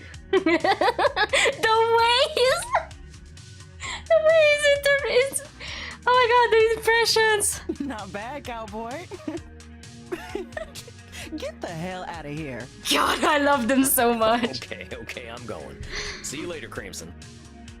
God, I love them so much. There we are. Gotta get me one of these fancy coffins for back home. Now, let's see. What am I in the mood for? I think I'm either gonna find a passage from Little Women that suits me, or I'm gonna watch Shemp get smacked in the head with a hot iron. Oh, Or chat. I'm going to bed. Chat, we're gonna go Little Woman. I'm not watching anything because I'm just too scared to get copyrighted. I already got copyrighted last stream, and not because of the Betty Boop bit, it's because of the good song that was playing in the background. I was so mad. I can always turn to the outcuts in my times of doubt. Somehow they got above it all and started exploring humanity. Now, where was that line? All right, here in Chapter 8. I am angry nearly every day of my life, Joe, but I have learned not to show it. And I still hope to learn not to feel it, though it may take me another 40 years to do so. Yeah, that sounds like the Senora. Hope she doesn't have to wait too much longer, and that I'm not making it worse. Well, that's enough. Oh, we fun gotta for one day. meet Eddie next. Good night, son. See you in hell. Alright. It's time to meet Eddie. Pastor, are you here? Your first husband is coming. Oh, and Andy's here too. Samuel, greetings. I believe you are seeing our actor friend tonight, are you not? Andy. Hi. God, I love him so much. Yes. Okay, you're here. That's good. I'm gonna be back. I'm gonna rush, okay? I'm gonna grab something to snack on because I'm hungry. And just gonna leave you with an ad break, sorry. Sorry for everyone who doesn't have premium.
Alright, I'm back, sorry.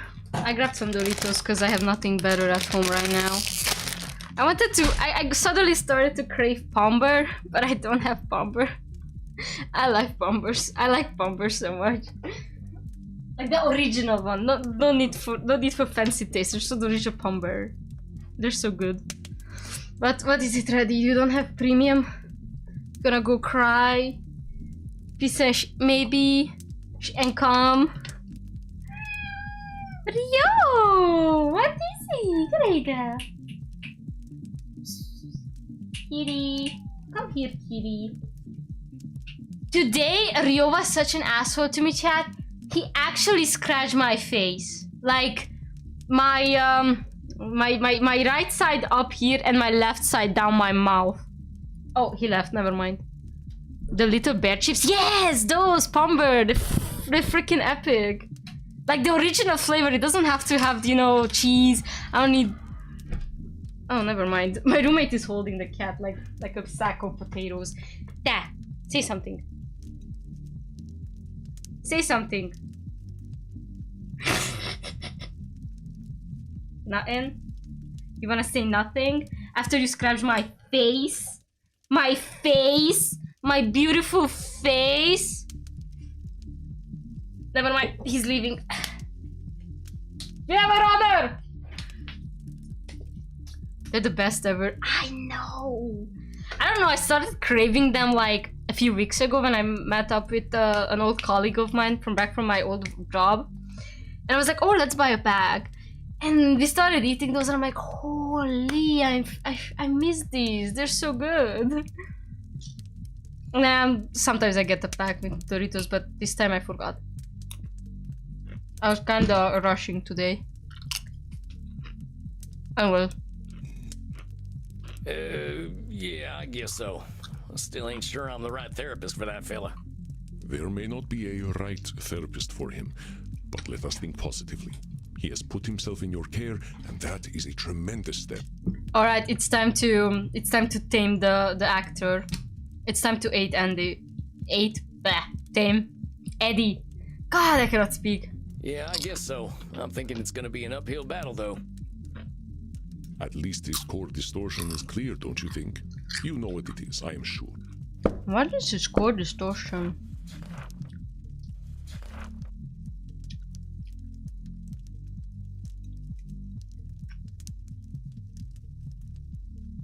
What's his core distortion? Self-centered mindset believes he determines what acting must be. Is it? It's not control fallacy.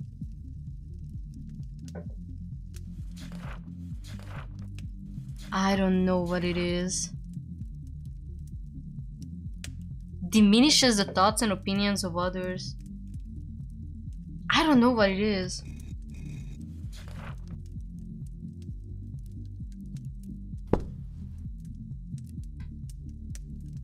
What's his core? Let's see. I think it might be emotional reasoning. He's definitely... Wait, let me just load up. Hold on.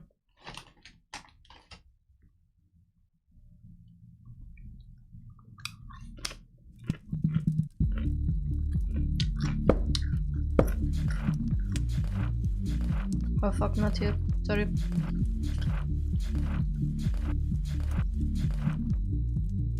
Emotional reasoning is we act like our feelings represent reality, but no matter how unhappy we are, feelings alone don't define the world. It might be this. We project our feelings onto the world. It might be that, because he's definitely not personal. And I don't think he's disqualifying the positive. It's gotta be emotional reasoning. I ain't never seen someone so dramatic. Certainly Edmund's thinking is derived from his intense emotions, but what spurs his emotions? Oh, never mind. So, it's personalization then? It's personalization, right? Of course, a distortion common to many with narcissistic tendencies. Yep, it's the Edmund Keane show all day, every day. I recognize your disdain, but pause a moment. It must be difficult for Edmund to make everything all about him all the time, don't you think?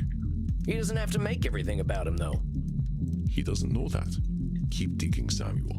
You will find his truth. Choose your distortions well. So, he's does auto personalization. Obviously does the emotional reasoning. Now we know. I don't think he does should statements hard. Might be Nosferatu thinking, because a lot of them do the Nosferatu thinking.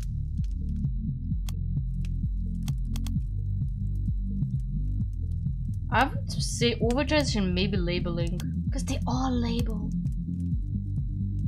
Should I try control fallacy instead of overgeneralization?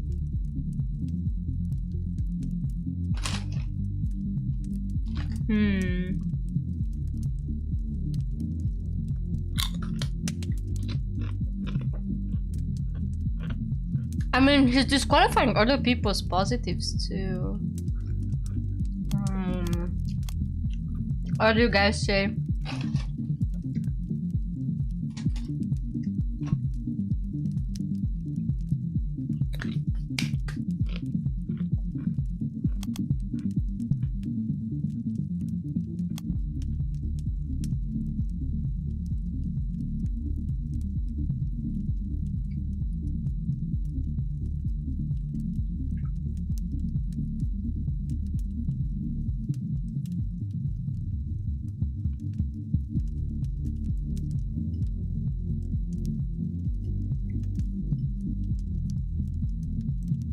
Looks okay to you.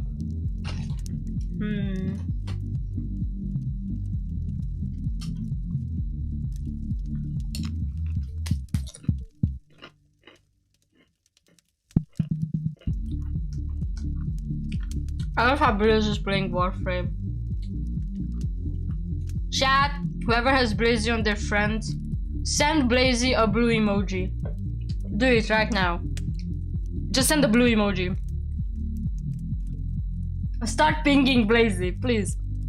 I'm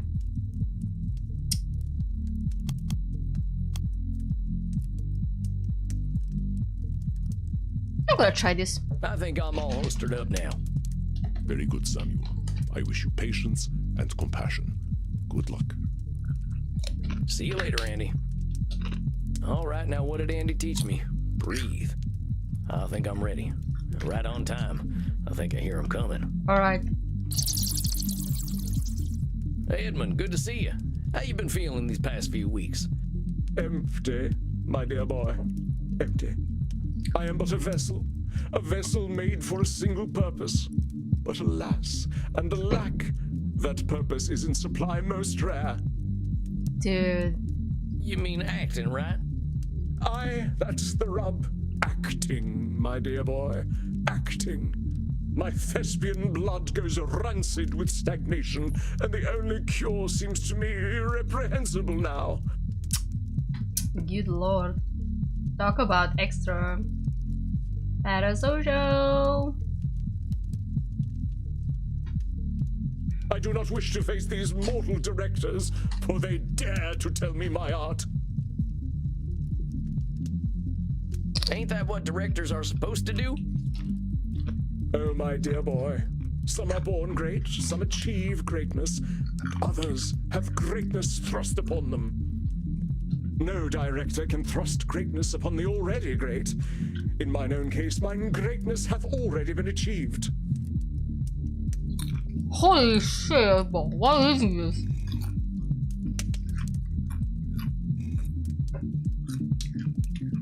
My greatness had already been achieved.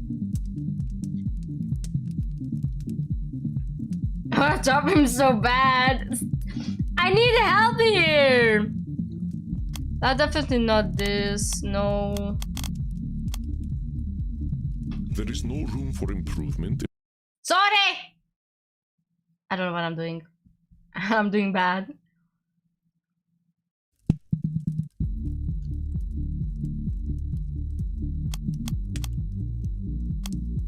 Nobody's saying you ain't great, Eddie. You're talking in extremes. If every actor's awful or perfect, what the heck's a director supposed to do?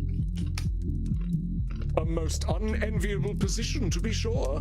I have directed, and did find it most odious. Indeed, a great actor can make the less talented seem even smaller. He's giving us Astarion. But say Astarion has more sex appeal. But you get it. All the director's doing is making sure everyone's doing what they're best at, right? That ain't saying you ain't great. I suppose, but it is most frustrating when I know best. God, good lord, Eddie. Well, maybe you can help me understand a little better. You said that greatness was thrust upon you, right? How did that happen? Ah, you are curious to hear what circumstances created this actor non-pare. I cannot blame you. Good lord. Someone pack him. Well, recounting such a history will please me indeed. Please, someone pack him. I first rattled the foundations of the stage as a mere babe. Indeed, too young for memory, and yet old enough to command attention. Oh my god, he's a child actor! No! No, Nickelodeon, we're gonna eat him up! Introduce him to Dan Schneider. He's about to drop his whole lore. Yeah, it's lore drop time. Clad only in swaddling cloth at the age of 4, I was Cupid himself. But my arrows seemingly went astray, for the entirety of the audience fell in love with me. Okay, dude, chill It out. is the stuff of legend. For tender as my mind was, I could not bear witness to my own greatness. But it does prove that I was indeed born great. But you said greatness was thrust upon you. It was a matter of necessity. You may not guess it from my gentle speech, but I am no lordling. Oh, okay, so he's not fancy pants Rich McGee over here. More than he already is. Selfishly, and surely to spite me, my father shuffled off his mortal coil when I was but a babe in arms, ere I ever graced the stage. It left my mother and myself in dire straits. Okay, someone translate this to me because I don't speak British. The fudge is he talking about right now? Shuffled off his mortal coil. Like, died? Like, dropped dead? Or lost the money? I don't really understand this. I think he died. Yeah, I imagine dying just to spite your son. That's gonna be me, chat.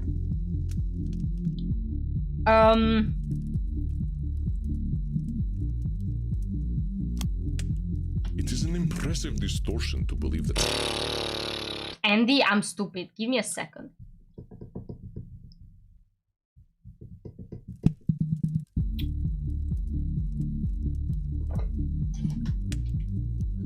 I don't think it's disqualifying the positive. Definitely not labeling. Apparently not also to thinking.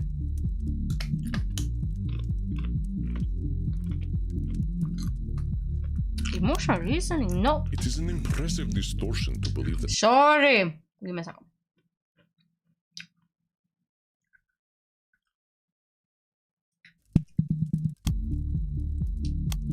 No. It is an impressive distortion. We're gonna go through all of this. He wanted to do something more dramatic than living for the milk. He definitely did then. sec. Okay. You said your old man died selfishly. Well, what do you mean? Good lord. God bless British people, I don't understand them.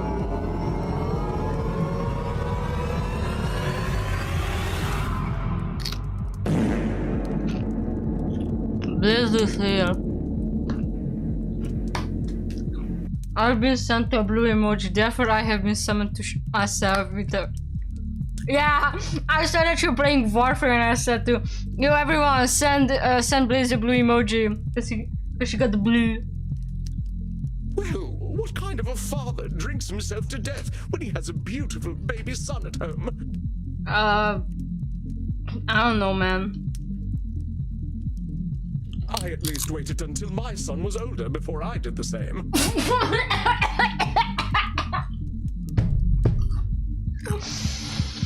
Oh my god, forbidden man has hobbies! Oh my god! Bro, what?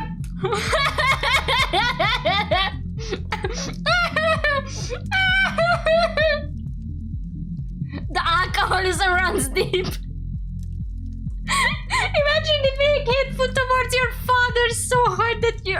But even if you pick up on his addictions, you do it much later just to spite him. God forbid it's 2024 and we can't be alcoholics. Eddie, come on. Listen to yourself. I'm sure you didn't die to spite your son, just as your pa didn't die to spite you. I ain't gonna deny his choices hurt you, but they weren't all about you. Forgive me then. 'Tis ever the fate of an actor to feel every emotion more keenly. The situation my mother and I were left in was most precarious. That was deep. We were the lowest of the low, you see. We lived in the rookeries and begged for our bread. Oh, so they were poor. Wait, is this mofo? Wait, this mofo is real?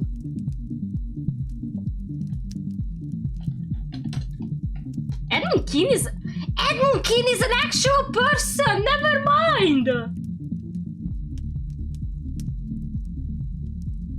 God, he looks just like.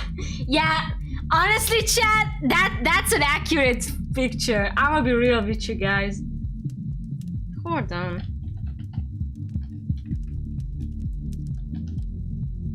Yeah, Dr. Drain might not be a real person. But Eddie what about...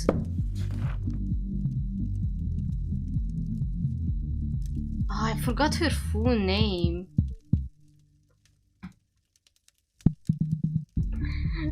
Not to react from the game, but I'm unlocking more blue in Warframe. That's great, buddy. By the way, tonight, if anybody's interested, I'm going to play some Dress to Impress with the Discord server. If anybody wants to join, please join the Discord server.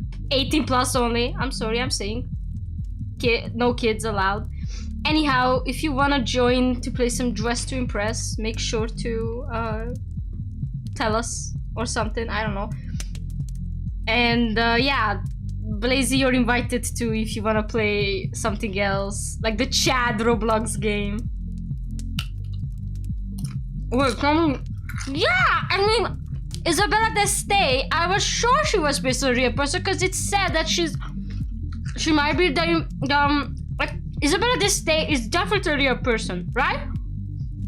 Maddie, maybe Maddie too, but only in the sense that I don't think you will find her name if you look it up, her real name, because she said it in first stream. I gotta check it back.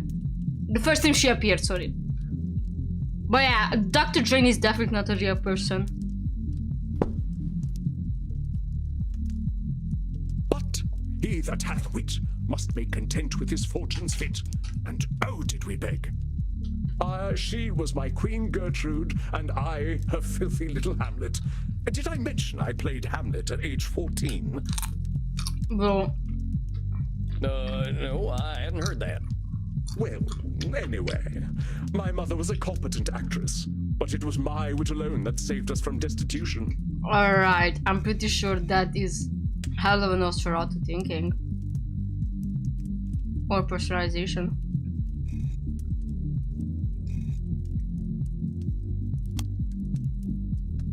Edmund is discounting his mother's contribution. I'm very bad. Bro died like Hamlet joke. Who knows? Yeah. I'm really bad right now. I'm sorry, chat.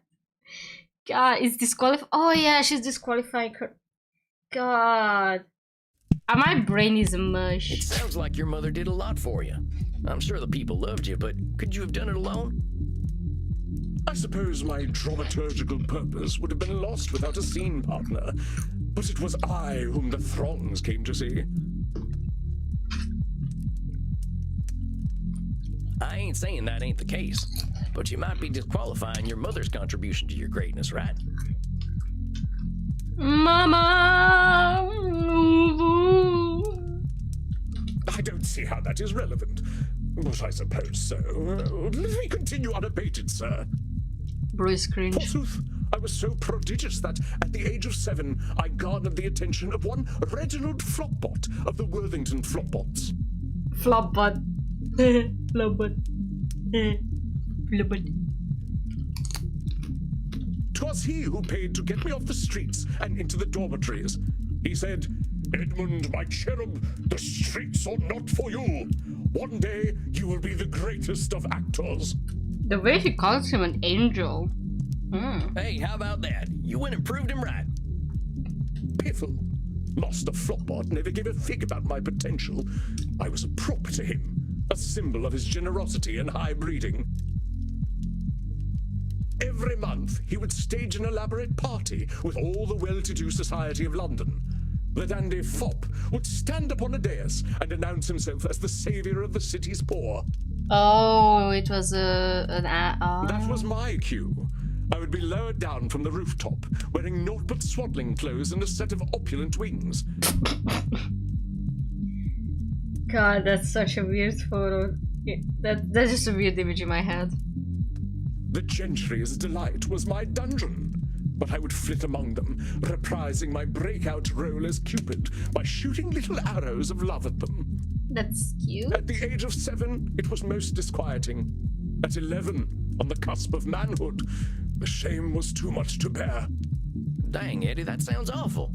That Flopbot fella had no right to do that to you. No, indeed. I remember my last performance quite vividly. The titters and leering glances from the guests linger ever in the back of my mind. And fool that I was, I played my part still.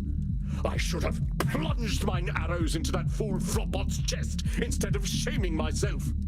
That's a shoot statement, but maybe it's something else too.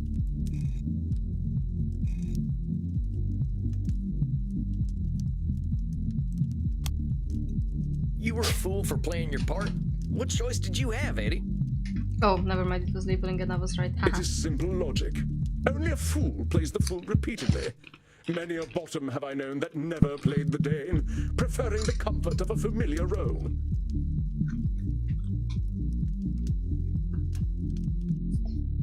Well, Eddie, it's a little reductive to say that everyone who plays the fool is a bottom. There ain't nothing wrong with letting your partner take the lead. Not him king shaming! Not him king shaming!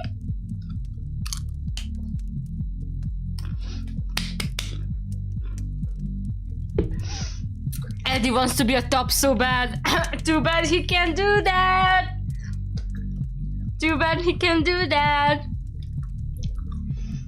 Holy smokes. Oh, ye plebeian, I speak of Nick Bottom, from the Bard's Journey Through Whimsy that is a Midsummer Night's Dream. Why did I know he was gonna say something like that? I did not expect that because Sam is giving really asexual energy. But that was funny as fudge. Oh, yeah. Even so, though, if you call yourself a fool, you're doing the same kind of typecasting, ain't you? Not him calling him like, it's okay to be a bottom. I suppose so. Regardless, I did not suffer the indignity for long. I swore that night to never be a puppet again. I stole away and gave myself to the mercy of Poseidon. The bargain was struck, and he swallowed up my hated swaddling clothes and wings. So he committed not live by eat? What's with everyone calling them gods? In desperation, I signed on with a mercantile shipping agency. Oh, never mind. I thought perhaps that my body would bend more than my soul. Oh, so he started working on a ship. But oh, did I toil! Life upon the sea is most cruel. Biting winds did carve my visage. Low words hardened my heart, and heavy weights left me bent. Bent over. I mean, God, he's such a bottom. By the I time love I that. had fulfilled my bargain with the Lord of the Sea, I had become an older man. My efforts etched into every crease on my face. I love how we all agree, even the game, that he's a bottom. Dang, sounds intense. How long were you at this job? It's gonna be like 1 year. An age, a life. 6 months, each one a hungry leech torn from my bleeding body. So half a year. I am convinced this gauntlet was prepared for me alone, for ne'er in history has one so blessed by grace been subjected to such toil. Okay, what the frick? Bro not survive 1 day on augh ship, lol. Bro does not survive 1 year anywhere. 1 day. Bro needs to be kept inside with his little toys and a little snack next to him. You know. With frequently being petted and reassured like the good boy he believes he is. And don't you even try brat taming him, because he's going to literally gaslight you into thinking that he's not a brat. Bro, literally he's brat summoning right now. Okay. Anyways. Is that emotional reasoning? No. I do not have to be 3,000 years old. Can you not, Andy? I know I'm stupid. Is it personalization then? Describing where I was perfectly alone. No. I do not have to be 3,000 years old. I love being stupid, Chad. It makes me really happy. Eddie, I gotta stop you there. It's gonna be a lot easier to accept your truth when you realize you ain't alone in your suffering. Hell, there ain't nothing more human than suffering. And historically, kids ain't had it so good. But none suffered as I suffered. A boy such as I was not meant for such misery. Compadre, I had my first kill and no home at 12 years old. My brother had a stutter his whole life on account of the regular beatings my stepdaddy gave him. He killed when he was 12? I mean, I love the stepdaddy issues.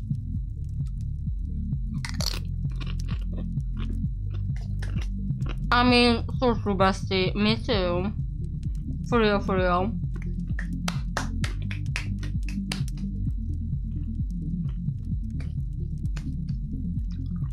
Maybe your suffering felt like the only suffering in the world, but it wasn't.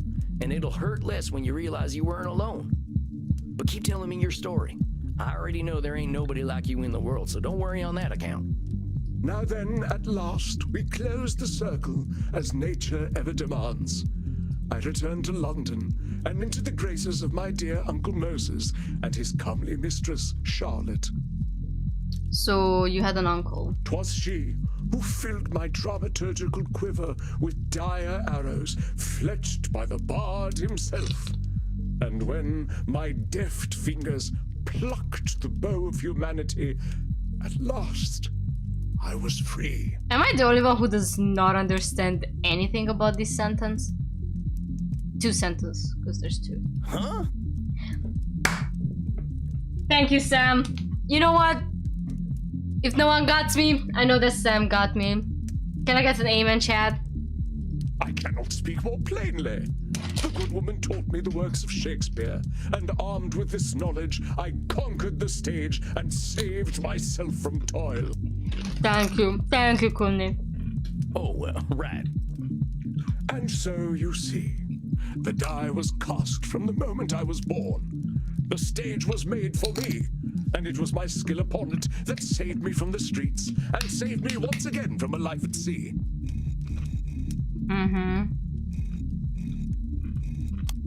You're talking like fate itself is playing with you, Eddie. Like you were helpless to do anything but act. You're a clever fella, ain't you? Maybe acting was the trick you knew you had up your sleeve, but betting everything on the stage puts the pressure on like nothing else. I had not considered this. Perhaps 'twas not the fates. I do not give myself enough credit.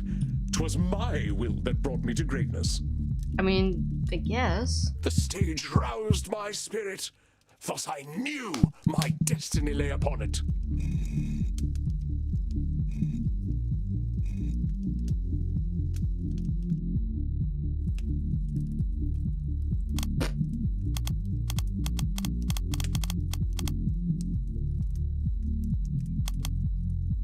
Edmund is conflating his emotion. Yeah, we get it. I'm stupid. Amen. Thank you. Is it person? No. Emotional reasoning. You got it, amigo. You wanted the stage to be your ticket out of the bad days. Maybe that's why you were so successful. Your intrinsic motivation made you keep pushing to be better. 'Tis so. 'Tis so. The threat of the rookeries loomed ever upon my overladen spirit. Rookeries? Acting presented itself as a way to keep myself out of them. It is natural that I should weigh its importance so heavily. I can see why acting means so much to you, Eddie. I probably feel damn near the same about the things that got me out of my bad days. Thank you. Then you understand how my alienation from the theater does pain me so.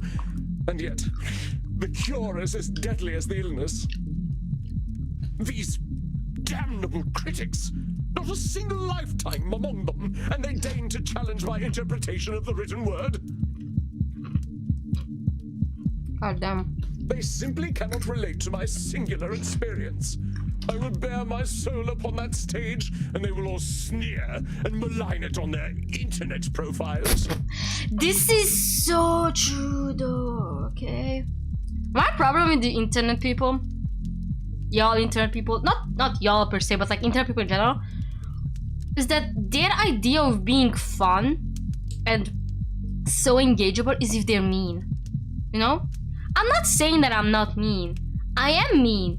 And I understand that it's not nice to be mean, but if I have to be mean and if people have to be mean to me, at least make it funny, you know?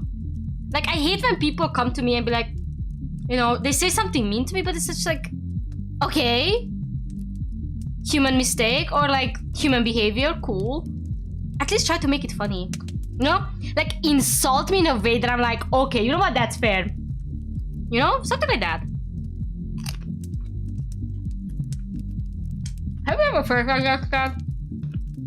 Like the insult is so creative that you cannot even get mad. I think that's the best. You know? I don't mind being insulted.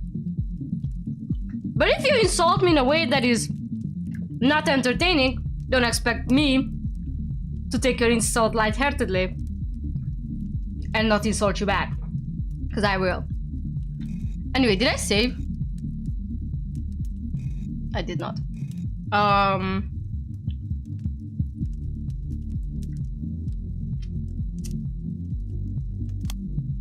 Yeah, no. For someone that lives for adulation. What's the weird way? Was it funny? Was it funny haha or funny weird? You're so certain that them critics are all the same, but I think that ain't being honest with yourself. Not all critics are bad. It takes work to be good at something, so of course the decent critics are gonna be rarer. Someone who never met me said that he showed the picture to his girlfriend and both laughed at how I looked. Yeah, this is what I mean, you know? I am the one person who usually says that never insult somebody on things that they cannot change. I do not insult people on how they look. I don't really like to insult on people about their beliefs, about their gender or like, you know, sexual orientation. even if they chose to be something else, that is their choice, and I appreciate them coming out or talking to me about it or talking to the world about it. That's nice. What I like to insult people about is their behavior, their words, and their, for example, refusal of critical thinking.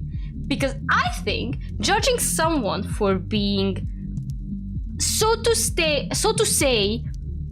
stupid enough to not realize that what they're saying is incorrect or what they're saying is literally contradicts themselves is a kind of a laughing matter. Kind of. But even then, I think, you know, giving them, you know, guidance is an option. Problem is, some people take guidance as an insult. And then the cycle repeats because they're once again too stupid, or ignorant to see where the conversation is going. And you do what every smart people does. Leave the conversation, because literally nothing's stopping you. You can block the person, delete the comments, log off the internet, because at the end of the day, he thinks he won. But at the end of the day, did he really? Sorry, I'm saying he. They think they won, but at the end of the day, did they really? I think you won by, you know, not letting your time go to waste.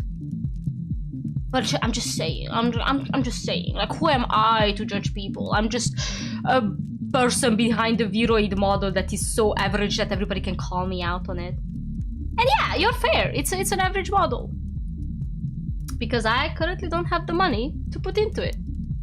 I'm putting my money somewhere else. I'm putting my money into the games I play, for example, or the equipment that I'm using, my hand tracking, which was graciously given to me by you, my viewers.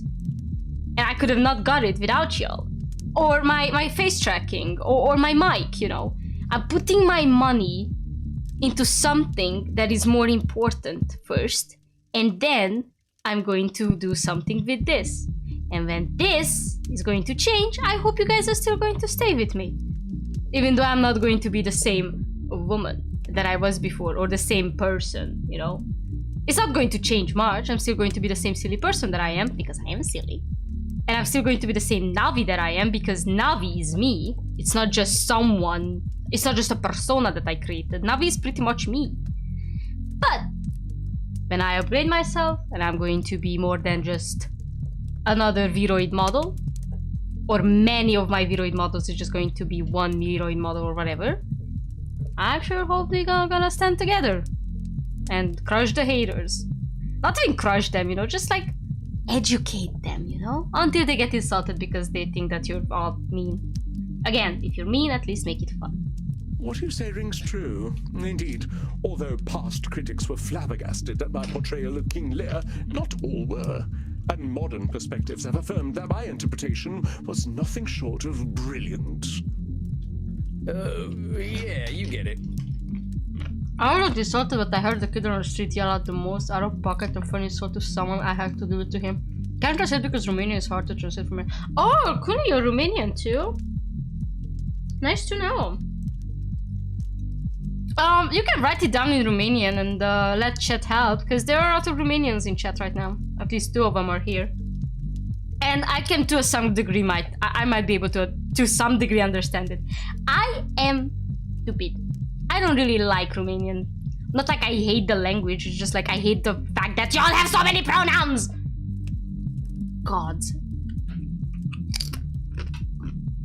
Yeah. Oh, 3 people. If Kieran is here too. I took a look at your Wikipedia entry last night, Eddie. Well, maybe you've had a few bad critics here and there, but history says you're a legend, and your work speaks for itself. Hell, you were around before film was ever a thing, and people still remember you. Ah, your words warm me, as an airside son for the one we have forsaken. With thy help shall I gird my soul mayhap, and grace the stage once more. I was exaggerating, to be honest.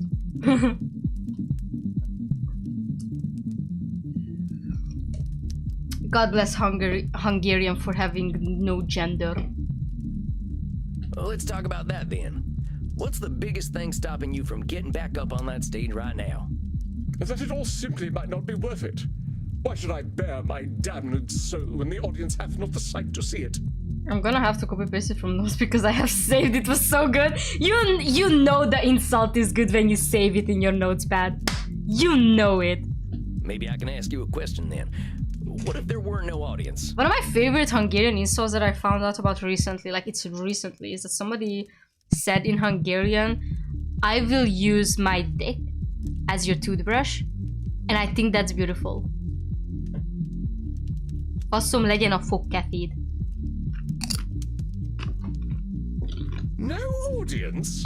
Do you know what a stage is, sir? It is a platform where life in brief may be portrayed. It is a platform because it is separate from the audience.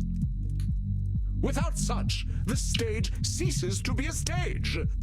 As in, if a tree falls in the woods and no one's around to hear it, does it make a sound? Simply but elegantly put, my dear boy. Without the audience, the stage loses all meaning, like a monarch without a kingdom.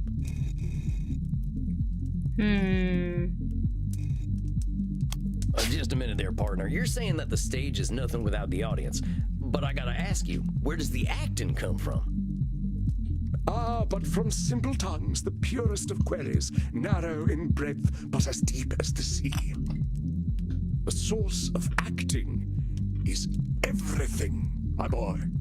The beating of every heart, the cry of every child, the fluttering of a butterfly's wings.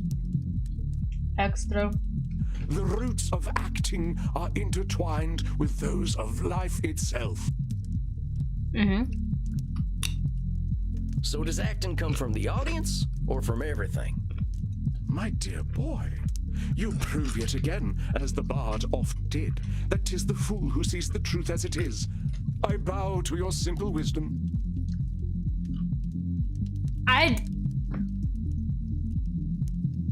Okay, something putting penis into your mother. Puleloidul. Jesus. Okay, these are fancy words. Someone translate them right now. I must hear how fancy this swear is. Boo had to create a new word.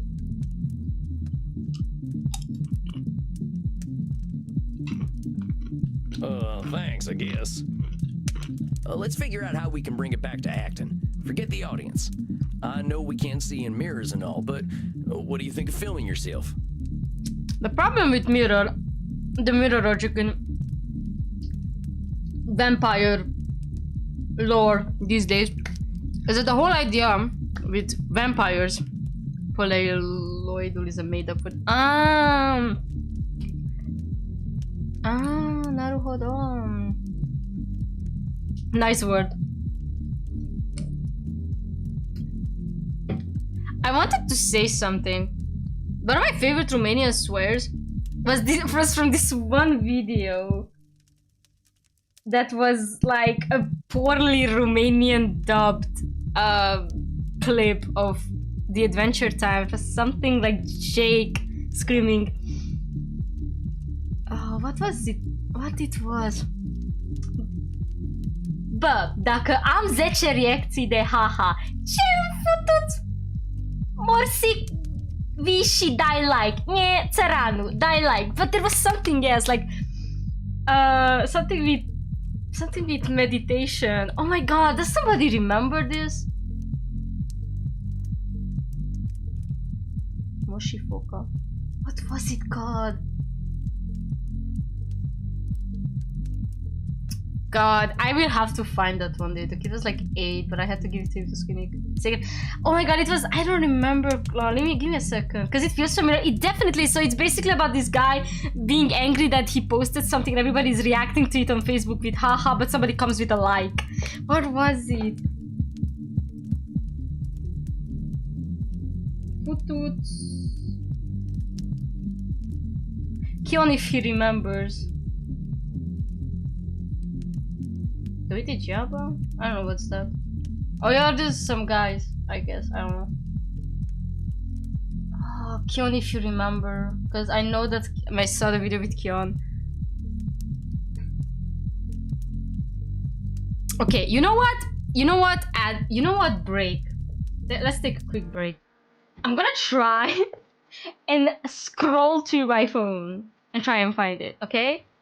I'm gonna scroll to my phone and try to find it, because I think I'm gonna have an easier time finding in which folder it is, because I'm pretty sure I still have it downloaded. Futut Feng Shui, yes! Yes, yes, yes! Futut Feng Shui, ce mărțime TV și dai like? What was it? Okay, give me a second. I'm gonna find it now. Actually, yeah, never mind. Not here. Files? I hear my cat. Videos?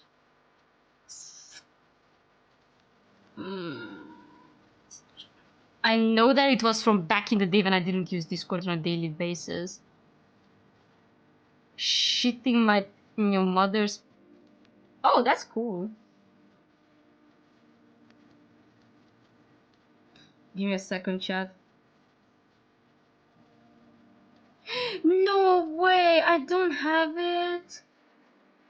No way! But that was the most fire reaction video ever!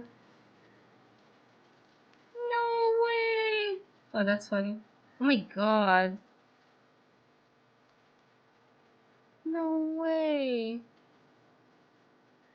Or is it not from Messenger? Not audio. Hold on. Okay, I have 11 gigabytes of worth of videos. That's crazy, dog. Let me try. Give me a second. This is a break. This is emergency break.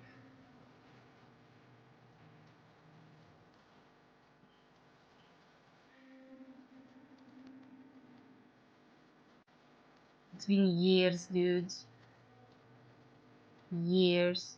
I'm on 2022. I had memes of Chibi from 2022. What? Really?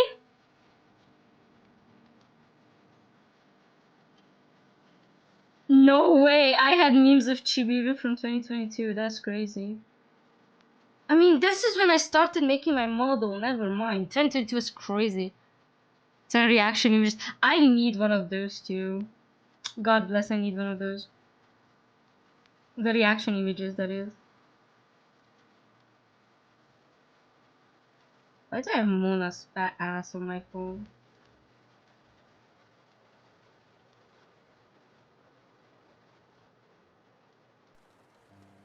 Wake up, mommy. I just pissed the bed.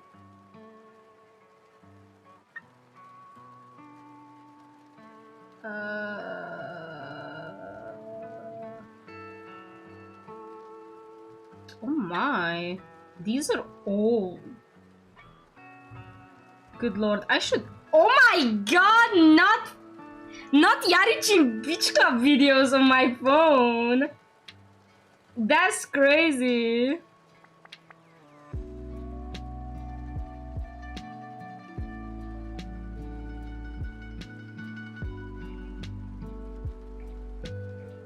Dude, I have so many cringe shit here.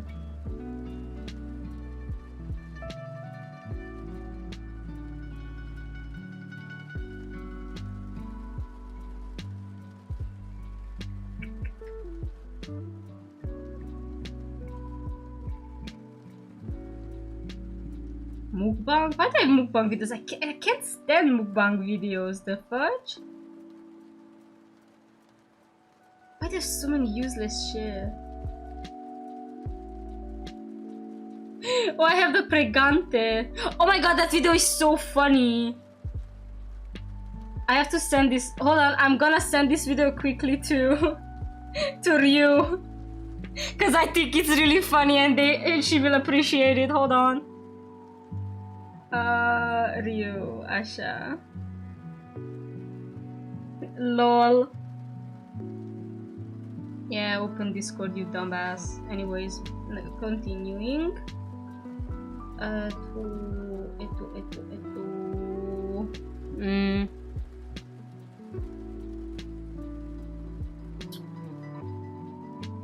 have a lot of like Korean manhwa thirst trap edits.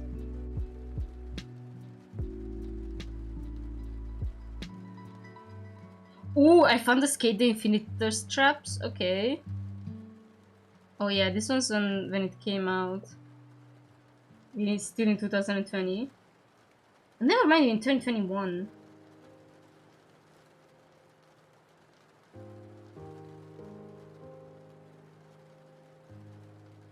I found one with JFK from Clone High, lol.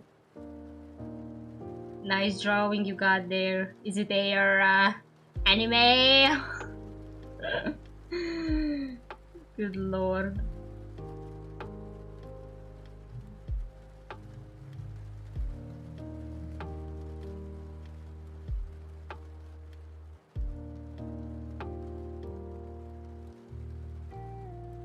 Whoa, okay, I'm way too far. That's my high school years. Okay, I'm way too far. Hold on.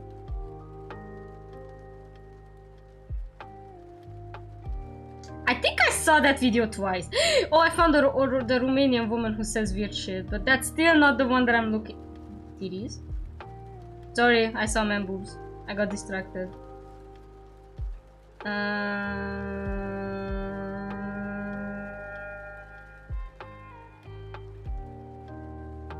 Oh, okay, well, that's still not it.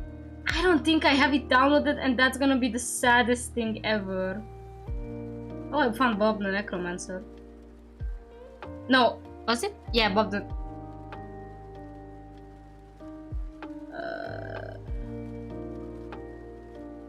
Where is these homosexuals? And why is everybody saying that I live there? Good heavens. Imagine I don't have it downloaded. That's gonna be so sad.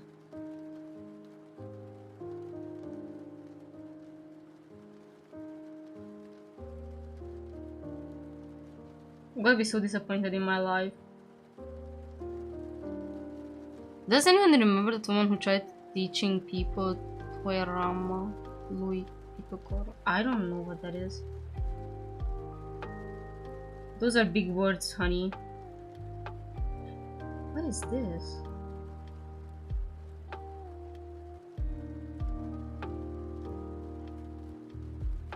Oh, some cute video. God. What's this? Oh no, that's another funny thirst trap. Never mind. Come on, don't judge me, chat. I'm allowed to have thirst traps, right? Yeah, I'm not gonna give up. I don't think I have it. That's crazy, dude. Unless it's on my PC.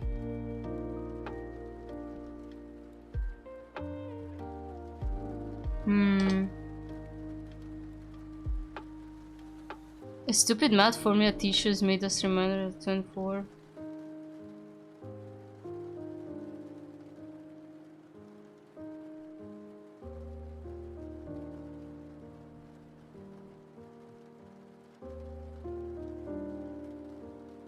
Yeah, I will never find it, but it was something with Feng Shui, Louis.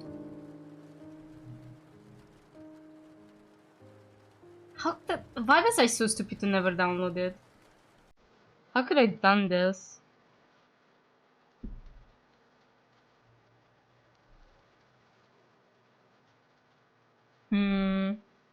Sorry, I'm tilting my head because I'm getting a bit tired. That's why my model looks so weird.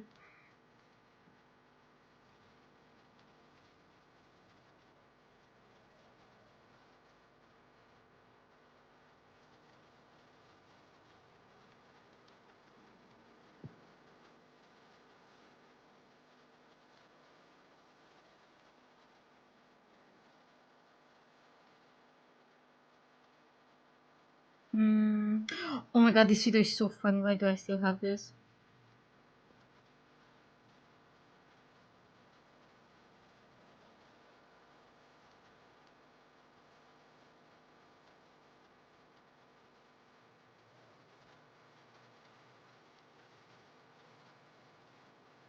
I think I'm gonna give up soon. As much as I like that swear, I don't think I own it. Like, downloaded it anywhere. And now I feel so sad.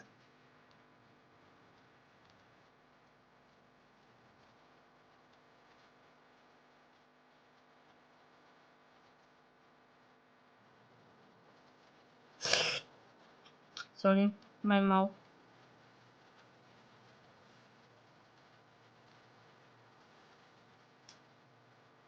Sorry, I just saw something that made me cringe.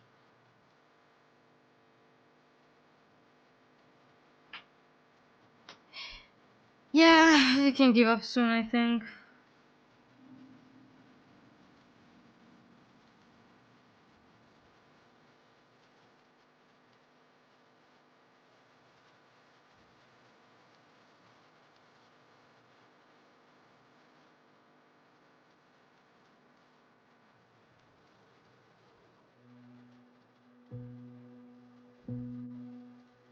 I have to have this video twice. Oh my god, I have pastas TikToks from 2021. That's crazy, dude.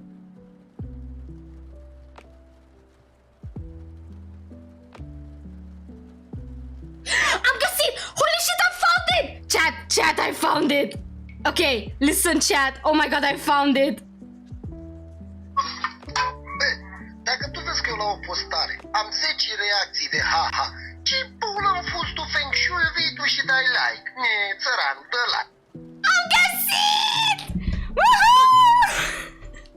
It was hidden among the trash. When was this? It was in 2021 of August, whatever. I'm posting this. I'm posting this now on Discord. So it shall be remembered. It was worth it, chat. It was worth it, I swear. But okay, hold on. Let me go back to the game. Dude, I found it. I found it. Holy shit, you do have ADHD. What do you mean I have ADHD? I don't. Not that I know of. Why? It's just the hyperfixation is real. No, it was so random because then I randomly saw it at the corner. I'm like, oh my god, it's... You know? Did it get sent? Because my phone is laggy as fudge. Yeah, it's sending now. Let's go.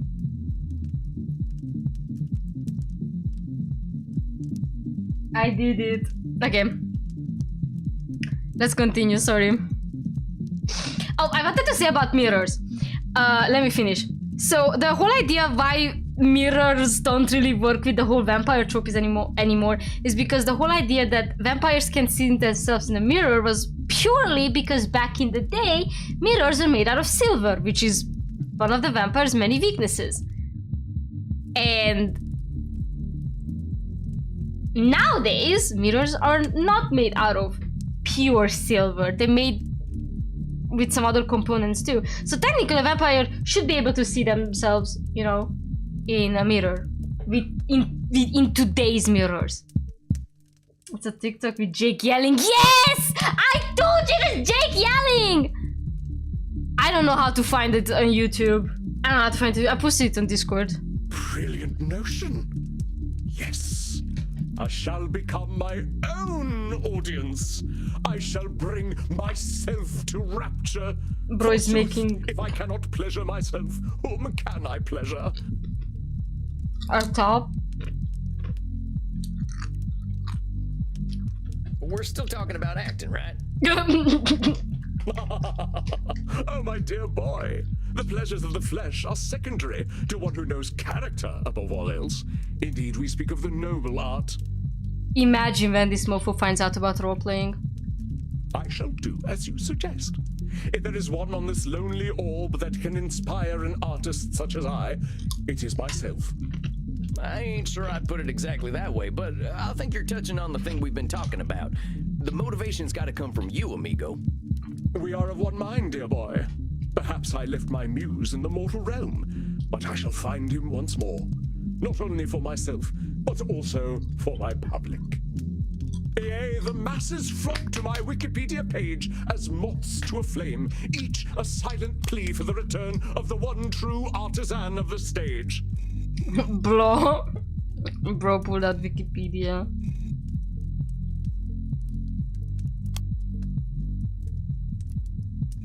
Edmund sees his individual. Soggy. Is it personalization?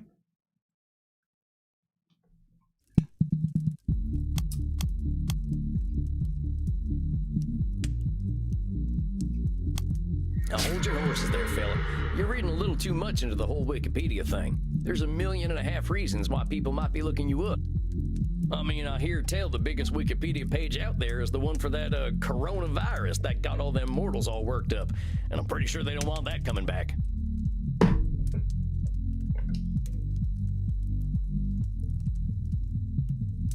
A COVID joke in my vampire therapist game.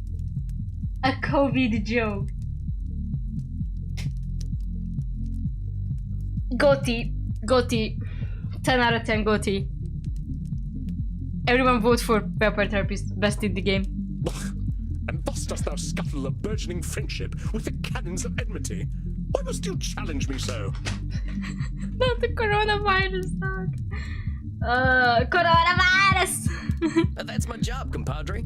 Ain't we had some good breakthroughs today? We couldn't have gotten there if I'd been busy agreeing with everything you said. Compadre. Oh, very well. But I still say you are most vexatious. I've been called worse. I think we got some homework for you, though, right? You're gonna film yourself and do some acting for its own sake. We'll check back in a few weeks. But Eddie, I think you're doing great. We made a lot of progress today. Naturally. The human condition is my oeuvre. Nevertheless, you have been a competent guide. You have reminded me of what is most important in unlife. Me. Well... I should like to give you a gift.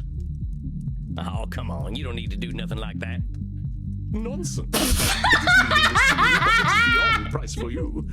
It is my headshot, signed with my autograph. Oh my god, not him giving me a photo of himself, dude.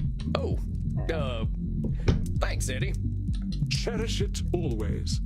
If you help me to find my muse, then it is a gift even more precious. And I will find it ere we next meet. Of that, I promise you. Well, let's not put the pressure on, amigo. Just enjoy some acting. That's all I'm asking for. I'll see you in a few weeks then, okay? Fuck! Verily, so it shall be. Godspeed then, boy. Thou shalt witness me new and on. Farewell. Dude. A job well done, Samuel. I was particularly impressed at the way you challenged Edmund on what acting means to him. Yeah, he's a weird fella, but I think he's gonna do okay. It can be hard for our kind to retain our intrinsic motivation. Something must keep him going. I do hope that he will find his. But you, Samuel, must rest. The work you have done in these past 2 months deserves to be celebrated, so do not linger here in this dusty room. Perhaps you can even be encouraged to dance. I think I'm gonna need a lot more therapy myself to get to that point. Aww. Very well, Samuel. Then let us at least make sure you get well nourished. Find a friendly neck downstairs, my friend. You deserve it. And rest in peace. Do you guys think it's gonna be the fortune teller girly who comes back, or my beautiful god duo? Oh wow, my game is bugging. I'm gonna do Maddie's session too, and maybe my own session or how it is, and I'm on They say screen. don't let your babies grow up to be cowboys, but maybe don't let them be actors either. Session 2. Edmund tied his whole identity to the stage because the stage saved him from the streets when he was a kid. Obsessed with the audience. This qualifies the positive about any other actors. Definitely suffered abuse as a kid. Still thinking the same was he did as a kid. I guess same way is what they wanna say here. That the stage is always gonna offer salvation. I suggest everyone try acting for its own sake. He forgot the fun while he was looking for safety. I hope it goes well. Cute. Well, time to dish with Crimson a little. Alright. Gotta talk to some more folks though. Andy's mainly my teacher, so I'm starting to feel like Crimson's my only friend. Dang. Hey, only friend. Only friend? Excuse me? What? Oh, yeah, Crimson. Hey, Crimson. Oh, he's so dumby. Are you blushing, vampire? No, that ain't possible. Oh man. It's all right. It's nice to hear from a vampire who's younger than Jesus. Now, let's hear how this week went before you go out there and find friend number 2.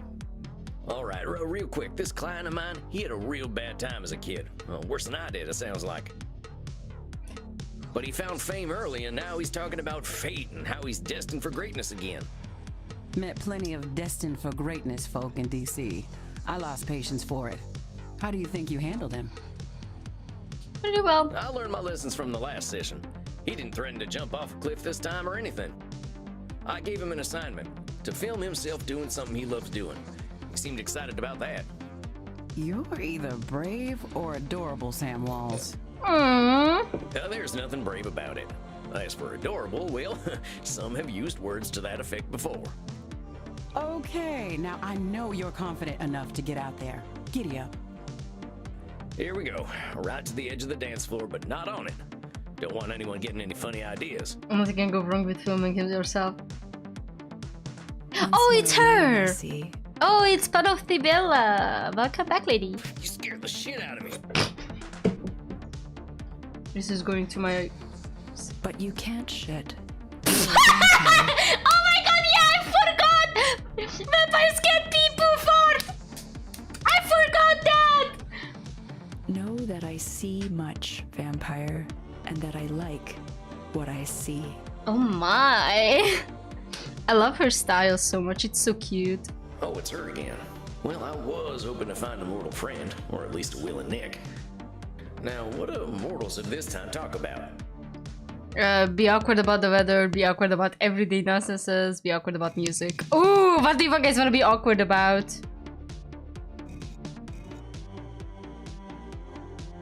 And please don't choose the weather. Andrew. Music.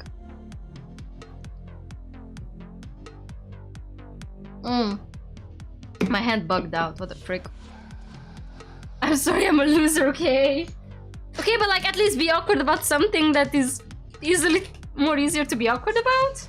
Like what do you want to talk about the weather?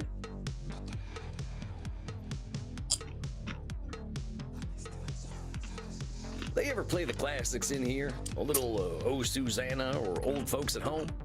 No, they don't. All your favorite songs have been long forgotten now. Well, what songs do you like? If I told you, would you know them? Probably not. I see. You see a lot, don't you? Why don't you tell me what you see? I see an interesting mortal. Someone observant. Someone who isn't afraid to have their own style. That is what you observe. It is not what you see. Oh, fine, you tell me what I see. You see the long vein across my throat. It looks very juicy, doesn't it?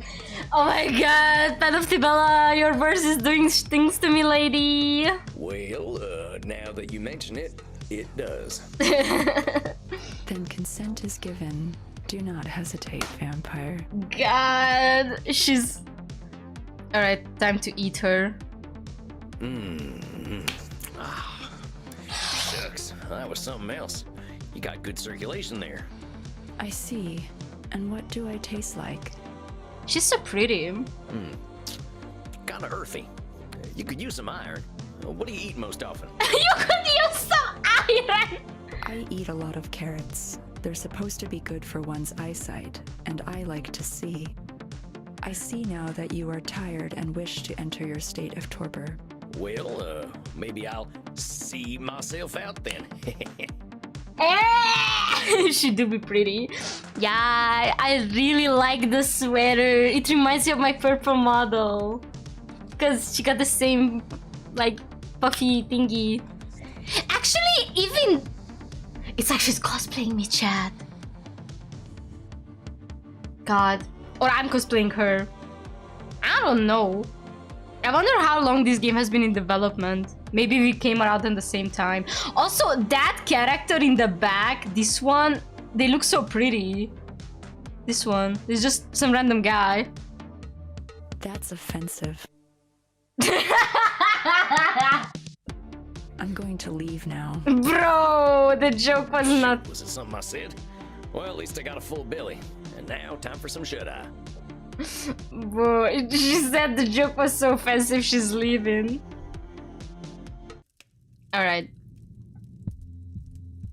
Good evening, Samuel. Alright. I believe you are seeing the Ancient One tonight, aren't you? Let's meet Maddie. Ancient One? She's 1,200 years younger than you, Andy.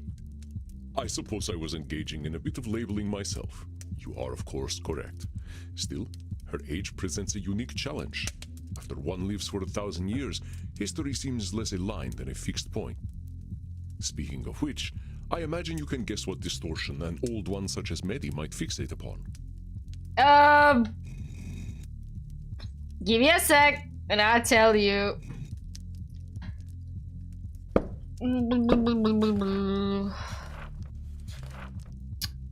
Talks more about if they're all the same. Oh, it's gonna be overgeneralizations.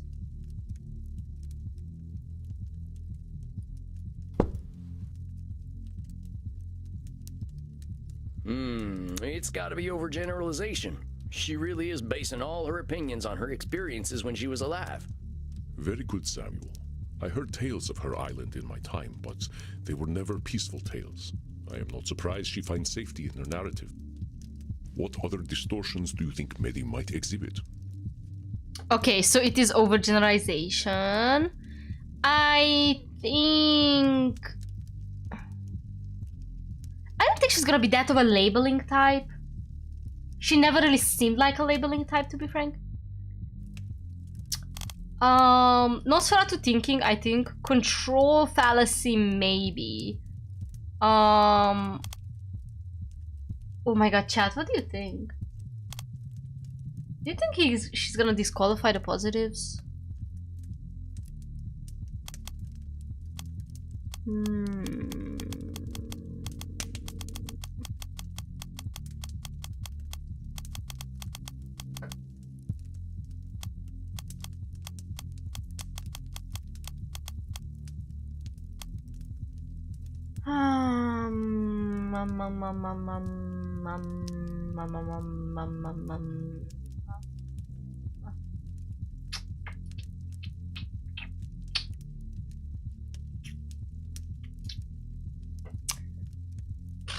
I don't know.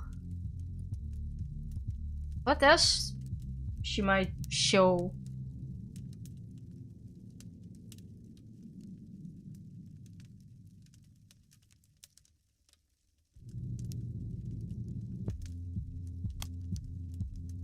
Hold on, I'm gonna check something.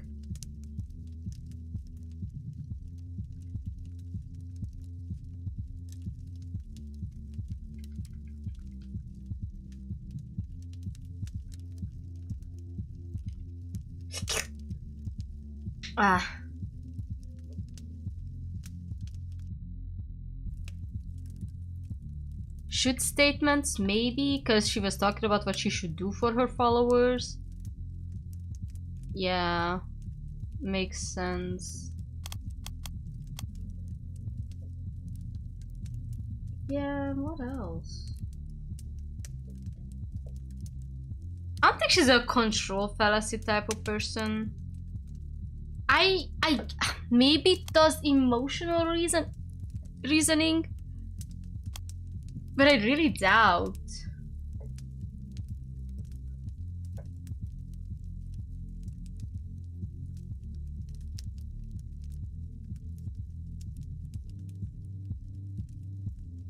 Would she personalize more? Which one would she do more? Personalization or emotional reasoning, chat?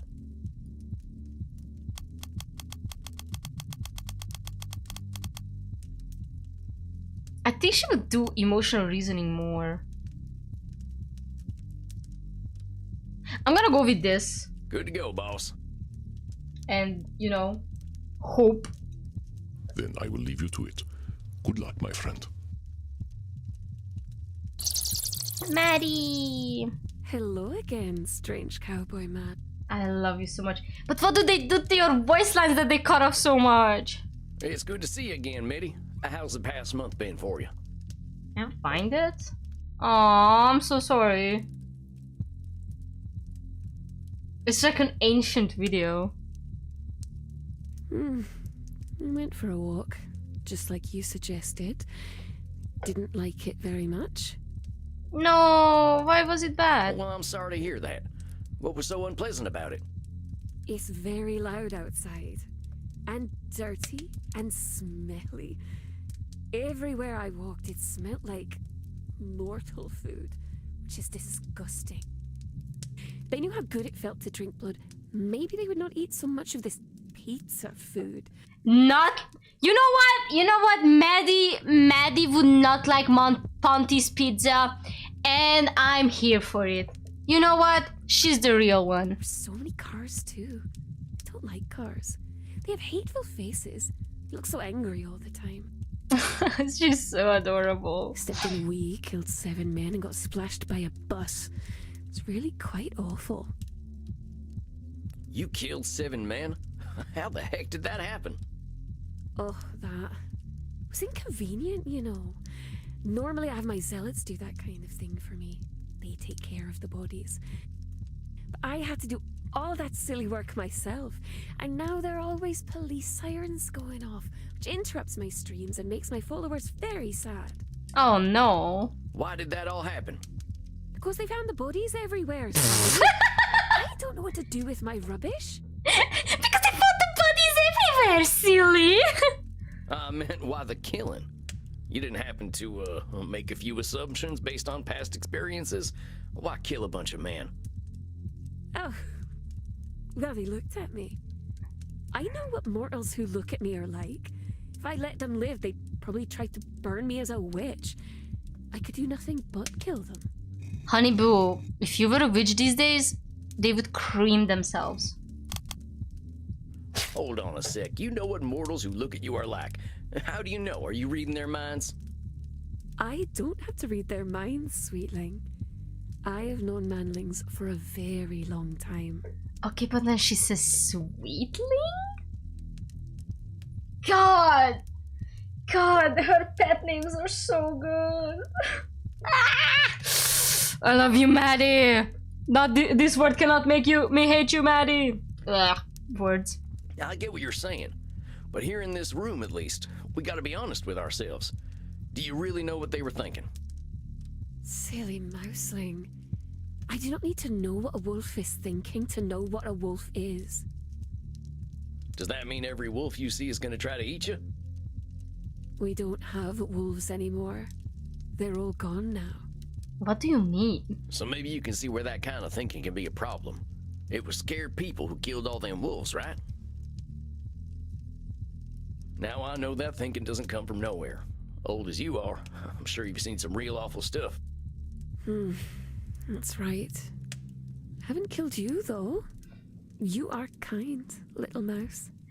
God, please, God, you little mouse! I would die for you! Sorry, chat. Well, let's lay off the mouse stuff a little. I'm sorry. Don't wish for you to scurry away into a little hole. Do you want to hear why I feel the way I do? Yes? I would appreciate it greatly, miss. Let me tell you about men from my time, then. Let's start with Mida. Mida? Hold on a second.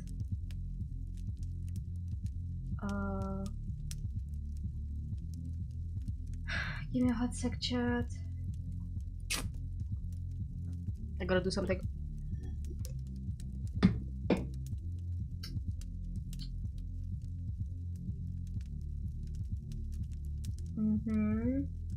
I gotta give my phone to my roommate for a sec. Be right back.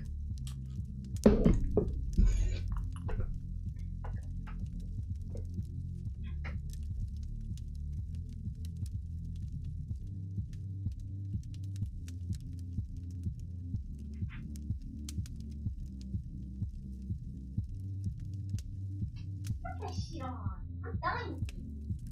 Love you. Oh, it's fine. She's like, getting up. Sorry, I'm dying. I need some AC. Alright. My father sold me and my mother to a chief of a rival clan for a golden necklace. Ooh, that's harsh. That is just horrifying.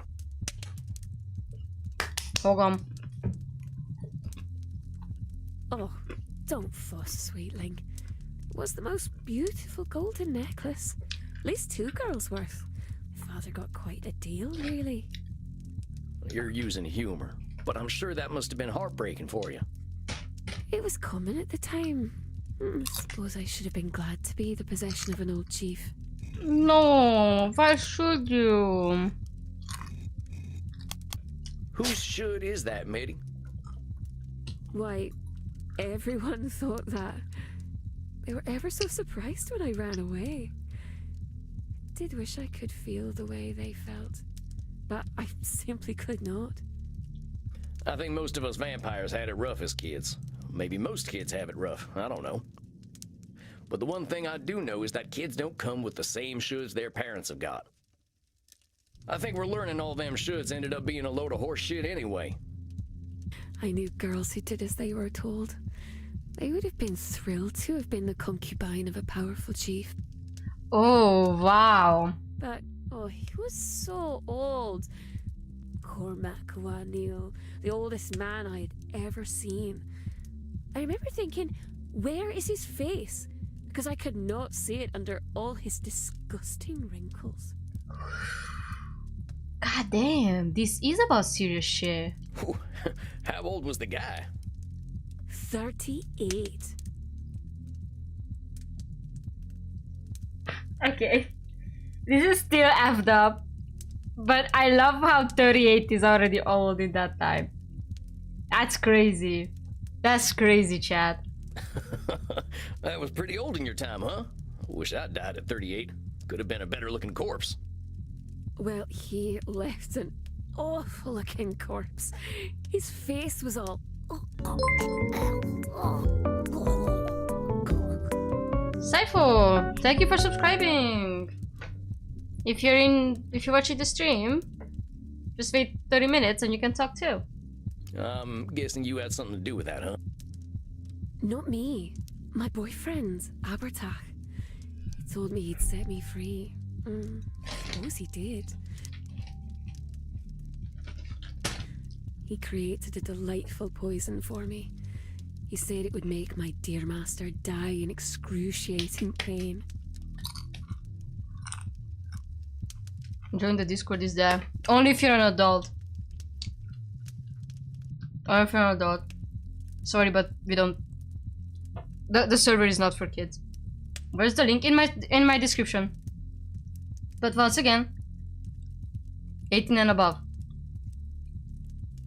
So, one night I lay with him, and that means I did sex, and when he was pleased, I fed him the poison mead.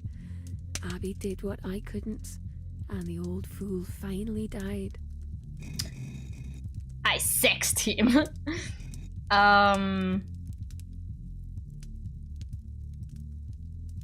Abby did what I couldn't. What is this? He did what I couldn't. You're saying your boyfriend killed your husband, but it sounds to me like you did the real work. Ah, yeah. He mixed up some herbs, sure, but you were the one that had to sleep with the old man and get the poison in him. Abby made sure I knew it was because of him that I was free. He said it could never have happened without him. Ooh! Lover squirrel? He didn't have to be brave to mix up a potion. I think the bravery was all you, Mitty. Don't disqualify the idea that the person who set you free was you. You know, I think you're absolutely right, strange cowboy man. I did do all the work. Slay! But Abby never let me forget that he was the one who freed me. He wanted me to worship him. Oof. A fella who demands to be worshipped is always going to be a dangerous man. I mean, you would know. Dangerous men have always been drawn to me. Must be something about the way I am. So what happened after you killed Cormac? The Neil clan came after me and Abby. They found him took their swords and went stab, stab, stabby, stabby, stab, stab, stab. Yeah, sure. But Abby just laughed. That's how I found out he was undead already. Gave me the willies. Oh, so he turned you. Wait! Does that mean he's her blood father? The blood father thing? When they couldn't kill Abby, they decided to kill me instead. And that made him very upset indeed, because I belonged to him. That must have been terrifying. I suppose. Mostly hurt. Lots and lots. Getting stabbed is much fun when you're immortal. Oh, Maddie! I ain't too fond of it as a vampire neither. Abby fed me his blood, though, and then I became like him. When I woke up, the Nail Clan who tried to kill us were all properly dead. Well, almost dead. They still had a lot of blood left, and I was hungry. The Nail Clan was ever so cross, though. They captured Abby and sealed him in a tomb with some forgotten spells. He's still there as far as I know. So he is the blood father. What happened to you? I didn't have a future with my tribe. I insulted both my clan and Cormac's clan by killing their chief. My only choice was to be alone. That's the wisest choice.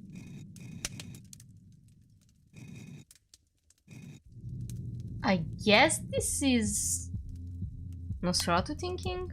That kind of all or nothing thinking could get us in trouble. If we think all is lost, we're liable to do things we wouldn't normally do. I know I did some stuff I regretted in them moments, and I sure wish I'd taken a breath and stepped back in all them times. You sound so sad when you say that, funny cowboy man. I'm all right. I'm just saying, you're a capable lady. You've always got more options than you think in a bad moment. Oh, but you're just a child. I don't want you to be sad. The age difference is killing it. Well, let's focus on you, huh? You say you've been living alone ever since then? Of course, my silly cowboy man. We aren't mortal anymore. We will always end up alone. Why waste my time? It's not a Nosferatu thinking, it seems. Come on, man. Yeah. You're distorting a lot of reality there. All vampires ain't lonely. Some of us choose to be, but not all of us. Sure, mortals have a habit of dying, but there will always be more of them. Not to mention all the vampires out there. Heck, I used to be in a vampire gang. Cult. Well, kind of both. They weren't good company, but they certainly weren't lonely. I mean, ain't we talking? Well, there's loads of vampires out there who think like you do, and they're fulfilling their own prophecies of loneliness. You're being a mean little mouse now, and I don't like it very much. Maybe I should have killed you after all. Damn, Maddie, chill out. I'm trying to help you, Mitty. The world's changed a lot in the last 1800 years. A lot of it bad, but a lot of it good too. By and large, most people ain't burning witches and selling their daughters. That sort of thing's frowned upon by mortals these days. There are laws out there to protect folks now. It ain't like in old times. May I tell you a story, little mouse? Finally find it after hours of searching. The video or the link? Because as I said, the link is in the description. All right, tell me a story. Once upon a time, there was a very pretty young lady. Pretty, but also crazy. Like me. Okay. The pretty young lady Mary had moved in with her cousin, Mrs. Hultridge. At first, they got along quite well. Uh-huh. No, the video on TikTok, dang. But one day, Mary started acting naughty. She would shout, act unladylike, and even say that Jesus Christ wasn't very special. You know, Mary got a good point. Just saying. Mrs. Hultridge liked Jesus Christ very much and wanted Mary to like him too. When she didn't, this embarrassed Mrs. Hultridge. She began to think something was wrong with Mary. After all, who didn't like Jesus Christ? Mrs. Hultridge said that Mary had begun to vomit up pins and buttons, nails, glass, and bits of wool. Instead of being grateful for the free gifts Mary was vomiting up, Mrs. Haltridge said that she had been attacked by 8 witches in spectral form. That's a very intricate story. Jesus is the goat. Shut up, dude. Not on this channel.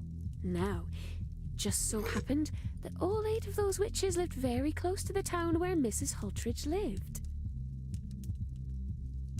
Despite their magical prowess, the 8 witches were captured and put into the stocks, and all the people of the town were told that the women did not like Jesus Christ at all. Look, I don't like Jesus either. Jesus is a twink, not a goat.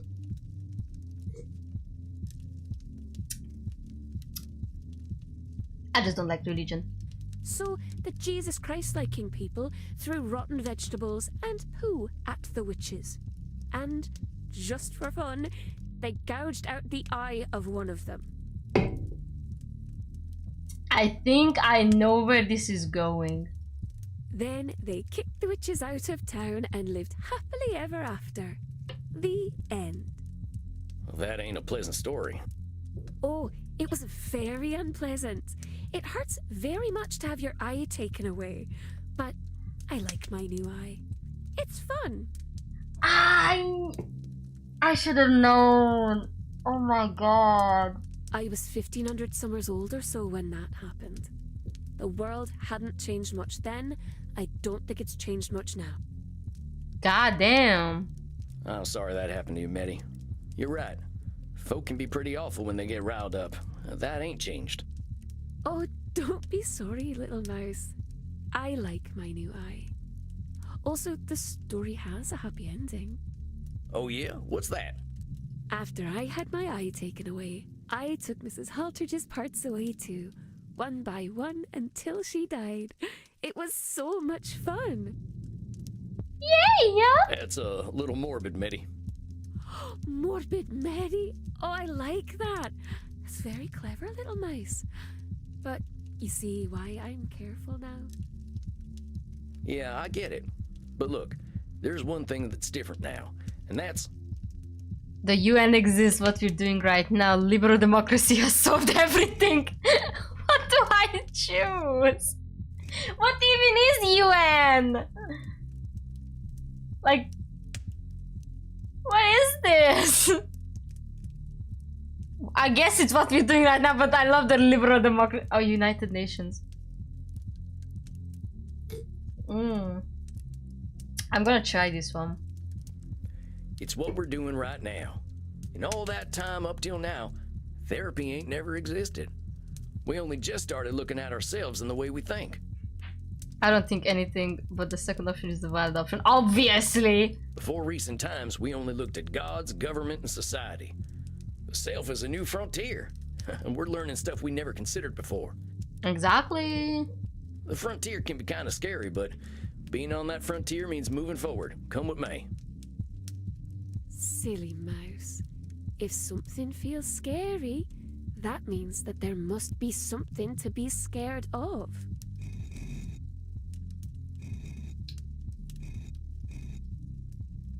What is this?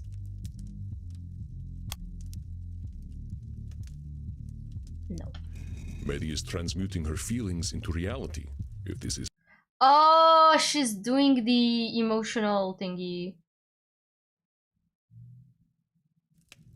Now hold your horses there. Yeah, it might be true that sensing something scary means there's actually something scary out there. But half the time you're just killing yourself. But that don't make it necessarily so. If fear keeps us from exploring, we can't experience new things, good or bad. Suppose that's true. But good things are temporary. Bad things can last forever. Would you like to hold my eye? That's it. Oh, that's all right. You keep it. I get what you're saying, Meddy. I ain't saying not to be careful. Bye, with Just a puzzle acknowledge hat. that Have a feeling great doesn't make night and take reality. care of your university. That one's for you, Frem. I'm drinking cola. Like, cheers, you know. I know you've been through a lot and you got damn good reasons for being careful. But there's a reason you came to me, right? Yes, but wasn't because I wanted to go outside. It's because of my fans. They're very demanding. Right. That's why we were talking about your going for walks and went down this rabbit hole. Or, in your case, a mouse hole. She's so cute. Anyway, therapy usually ain't about just one thing. It's about lots of things. If the problem is your fans, we gotta imagine unlife without them, right? Don't want to lose them all. Some of them are gentle. They're too weak to hurt anyone, which is why they don't. Should I overgeneralize? No, it's just some of them.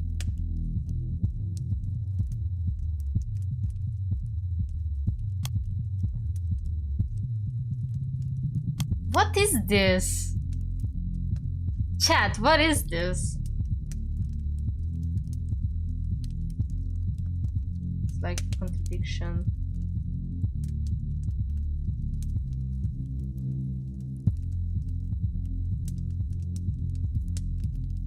Oh, isn't it weird that she fears humans, but some of them are too weak? Control fallacy? Nope. Beneath her smile, Meddy has a darker view of humanity than most. God, my forehead hurts.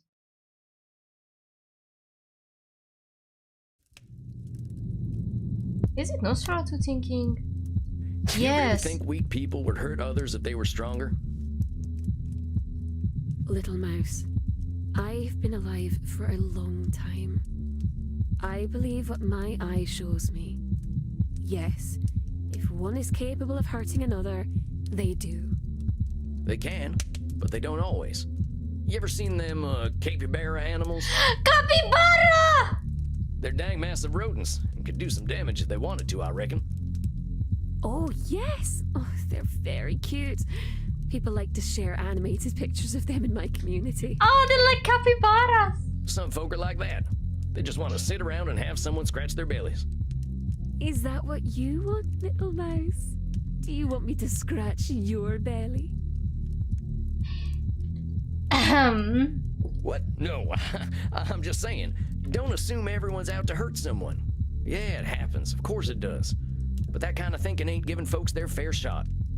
Don't know what I'll do if I don't have my followers. I can't live the way I used to before the machines took over. Oh, they expect so much of me now.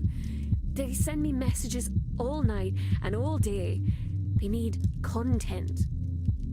God, if I don't give them their content, they'll all leave. Their attention spans are like those of little bugs, but they're not as cute.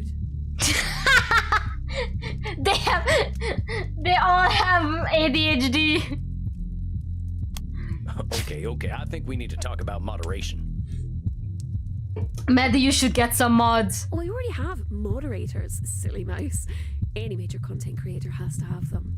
LOL, she has mods. I don't know what that stuff means. I'm talking about moderation in your thinking. What if you gave your fans only what you felt comfortable giving? Doesn't matter what I want, silly mouse. They just want me to overreact to video games. It's a queso behavior. Nothing against queso, just saying. Meddy, you're thinking that mortals want only one type of content is forcing you to make only one type of content. Ooh. Your assumptions are keeping you from doing things you like, and you deserve to do things you actually enjoy. You're very kind. I thought cowboys were supposed to be tough. Who says I ain't? I just don't have nothing to prove no more. Here, why don't we try something new for next time, since going out didn't go so well last time. I want to challenge you to take a day off. Don't answer any messages, don't post no content. Just do something for you and you alone. Take a sick day. But we never get sick. We're dead people. They don't know that, do they? One day, that's all I'm asking for. You need to give yourself a little space. Very well. Since you've been a very kind mouse, I'll do it for you. Sick day! I'd prefer it if you did it for you, but we'll work toward that, huh? Yeah, she really is a people pleaser all the way. Oh, I wish I had a big piece of cheese to give to you right now. A lactose intolerance is kind of a side effect of death, but I appreciate the sentiment. I'll see you in a month then, okay? How are you lactose intolerant? Doesn't that mean... That's so weird, like they can't shat. What are you gonna do if you're lactose intolerant but also can shat? Yes. Great. I'll see you then. Bye. I think I'm gonna finish... You are doing well, my friend. I know we old ones can be rather inscrutable sometimes. She's human. We all are, ain't we? The way I see it, we all got the same problems one way or another. Your wisdom never fails to impress, Samuel. I believe it is time for you to follow your own advice to Miss Meddy, however. Take a sick day? All work and no play makes for a dull vampire, as they say. Yeah, you're probably right. I might hit the hay early and do a bit of reading. If you must take out some aggression on hay, then please do so. I shall see you soon, my friend. Rest in peace. Good night, Andy. Tummy ache. Constant tummy ache, you know?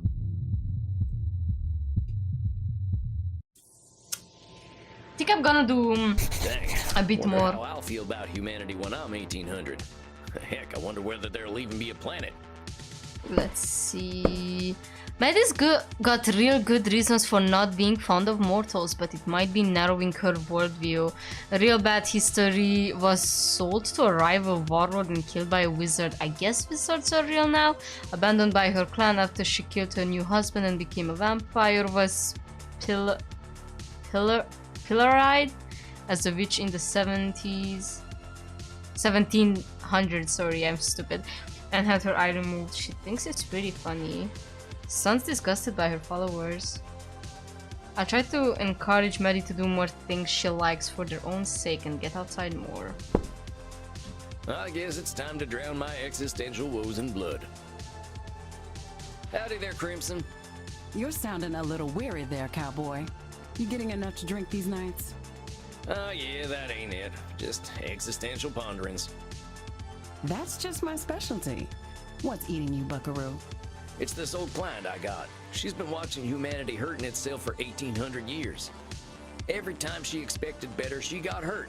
She ain't wrong to mistrust mortals. That's a tough one. What do you do with someone like that? Well, I tried to guide her to look inward like I do with everyone. People are people, but so is she. How do you think she took it? Let's say pretty well. I think she appreciated the focus on her. I can't answer for all humanity, but maybe she can get answers from herself. I think you could stand to listen to yourself, Ranchero. You could have been a mean old Dracula and nobody would expect anything different from you. Reckon there have always been people like you, no matter how bad it's been in history. Dang, Crimson. I can see why Andy respects you so much. You done some living, sounds like. Death at the door can put things into perspective. I get where your client is coming from. Changing the world isn't gonna happen, but we can at least change ourselves. I don't think that's This true. song I sounds. left definitely ain't the country I was born in. This song sounds like it's going to get me copyrighted and I'm scared. The wheels turn a little slowly for us mortals, cowboy. Back in DC, I was trying to push policy to do something about our poverty problem, but the kind gentlemen across the street were pretty happy to make things worse. Oh yeah, because she did some law school. When I got my cancer diagnosis, that was my wake-up call to stop getting disappointed and start living with the little amount of time I had left. Working at a bar is more rewarding than being a member of the bar, huh? Not bad, cowboy. It's got its charms. Here, I whipped up something special for you. That ain't half bad. Got a refreshing taste.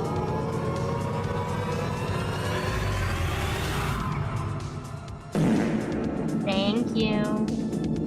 I wanna ask, the alerts are working, right? Because... Oh yeah, the soundbites are working good. Rose hips. Just a little something extra. Been experimenting with some herbals for Andy. Guess old dogs like us can still learn new tricks. Thanks, Crimson. I think I'll hit the hay now. You hit that hay, Desperado. I'll see you later.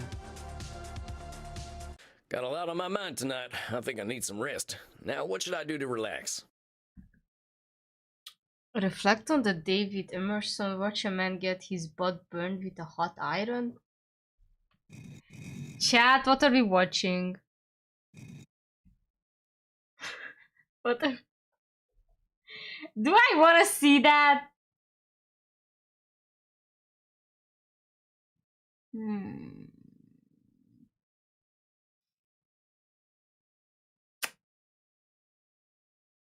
I mean... I sure am grateful Okay. that Andy has some classic cinema All to right. watch in here. Fuck! Oh, it's the Three Stooges again.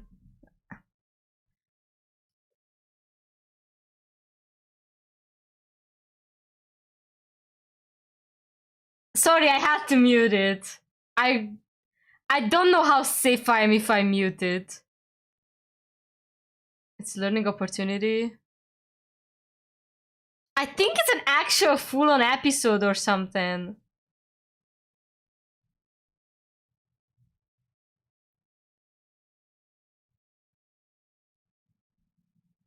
Okay, I think I should stop. What the frick? Do they talk?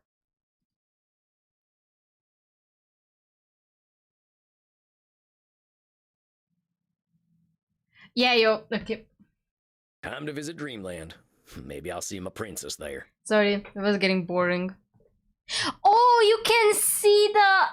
Oh, you can see the photo. I guess you get some keepsakes because you got this from Andy.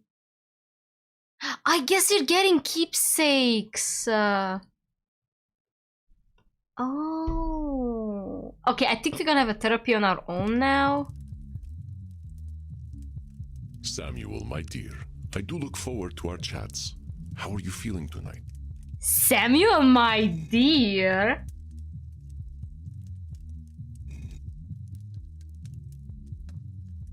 I gotta confess, boss, I'm a little down. I love helping other vampires, but getting therapy myself sometimes ain't much fun. I understand. Looking in the mirror is difficult for any human, much more so when they don't cast a reflection. Again, makes no sense. Because mirrors are not made out of silver anymore. Not only silver, that is. But, okay. You ain't kidding. It just seems like there's always work to do, you know?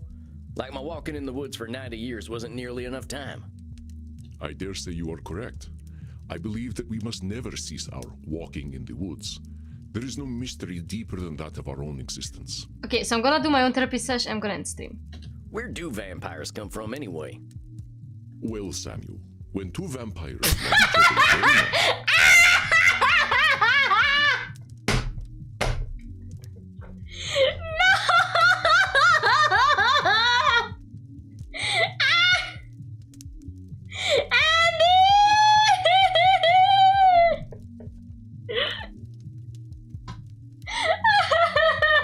I'm gonna have to send this to Ryu. Good lord. Hold on. I need to send this to Ryu. This was heat. Andy, I love you. Andy, you know what I realized? Andy is literally just like Dolly.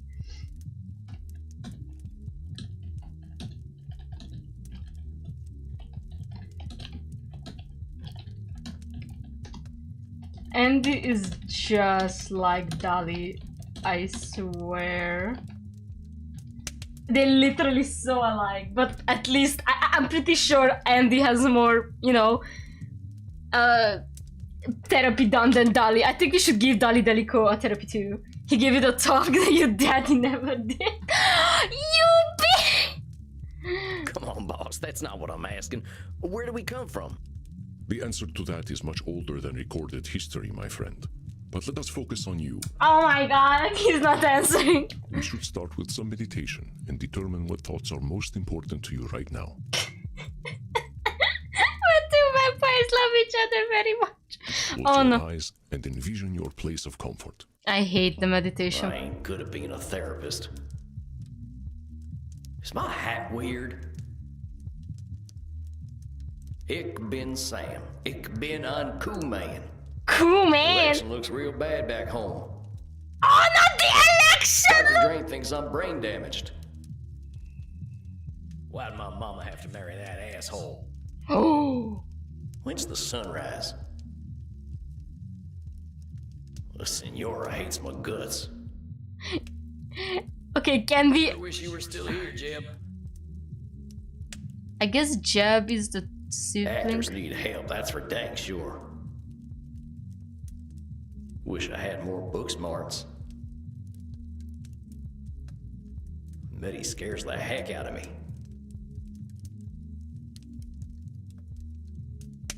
You're an idiot, Sam, hurting all them folk. Why'd I join up with a gang in the first place? Ooh.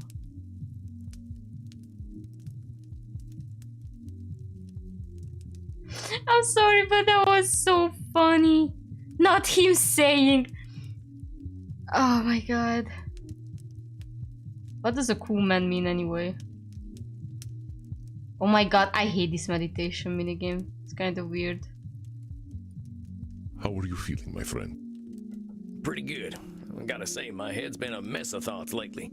I think I was afraid of therapy today. Why is that, my friend? What thoughts came up? Well, after last time, I think I was stewing a bit. Just being real angry at myself for joining that nasty cult in the first place. They preyed on the vulnerable, as cults tend to do. If you had been a man of means with a robust support system, I doubt they would have noticed you. Yeah, I know. And honestly, I'm mad about that too. I mean, my country did me real wrong and put me in that sorry state to begin with. Oh yeah, the election. The fact that he's talking about the election. Guys, I think we can all agree that Sam is not going to vote for Trump, right? This sounds like a proverbial can of worms. Yeah, you could definitely say that. After we talked last time, I kept thinking, what could I have done differently? And the answer amounts to horse shit. All that lawbreaking I did, all that murdering and stealing and doing no good, that was my country failing me. Let us slow down, Samuel. You are making a bit of a logical leap. I have great admiration and empathy for you, my friend, but it is disrespectful to those you hurt to blame anyone but yourself. I mean, I guess I could have died. Suppose that would have been kinder, but that's a lot to ask a boy to do. I am not suggesting that you should have died, and I do not suggest that your country was without fault. However, your country had its role, and you had yours. You are using a cognitive distortion called blaming. When we engage in blaming, we ignore or wipe away our own faults, attributing them to someone or something else. Let's see. Blaming. Blaming is kind of the opposite of personalization. Instead of everything being about us, we act like it's all about someone else. Yep, sometimes we're at fault and just don't want to admit it. We have some control. Admit we have some control. Sorry. When we can't admit contributing to our own problems, we point the fingers at someone else, and that's blaming and a distortion that needs fixing. It's the barkeep's fault I lost my money at poker. You should have served me so much whiskey. I stubbed my toe on my coffin because someone must have moved it. I only missed my target because the gun maker messed up somehow. Our faults are precious, Samuel. We cannot be ourselves without them. Do not wipe them away. Oh, I have a feeling Signora is gonna do a lot of blaming next week. I mean, I just wish things hadn't been the way they were. If my country had taken a better trail, maybe I would have turned out different. Differently. I am sorry to interrupt, but Signora Deste might correct you less gently. Now then, perhaps it would help to put blaming into perspective. It is always humbling to see ourselves in the mirrors of our minds, is it not? Let's try some examples. See if you can tell when I am blaming.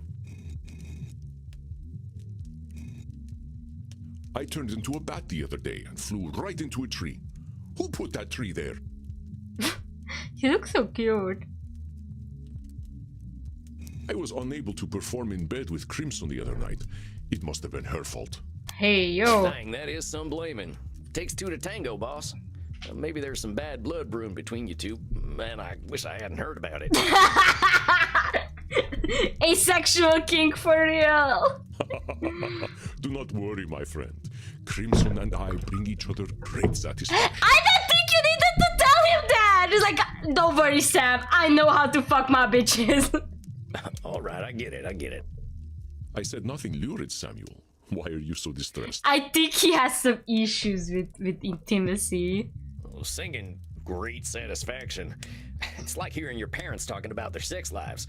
I mean, not that you're... I mean, I'll forget I said anything. Daddy! Daddy!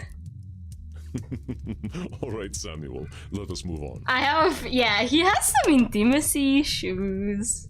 Like, he's really uncomfortable talking about sex. The interface on this widely used new vampire dating app is so modern. How do they expect anyone to use this cursed thing? I don't think this is... Did you see the football game the other night? My preferred team played with great skill and should have won. The referee was clearly an agent of the Dark Lord.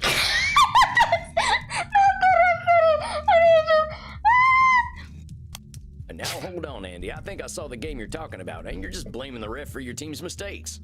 You got a great tight end, but one that plays a little dirty. Excuse me? I didn't mean it like that. Oh, heck, I can't talk right today. It's quite all right. Isn't getting dirty the point of play? It is the fault of the cursed sun that we must live in darkness.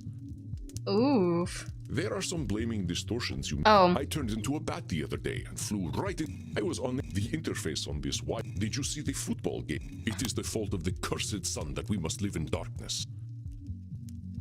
Is this blaming? I mean... Well, the sun can't help being the sun, so don't go blaming it. The way I see it, we got our place, and that ain't nobody's fault. Well done, Samuel. Perhaps the sun is even more brilliant in our memories, and seeing the real thing would spoil it. Well, that's one way of thinking about it. There are some blaming distortions you... Oh, I turned so into a this bat the other too? day. Blaming someone else, or the tree, for you being clumsy, that ain't gonna do anyone much good. I smacked into my fair share of trees back when I was a youngster, but that was definitely my fault. Of course, there is no shame in being a novice flyer as a young vampire, but we can be insecure creatures. That's our humanity at work. I was unable to perform in bed with Crimson the other night.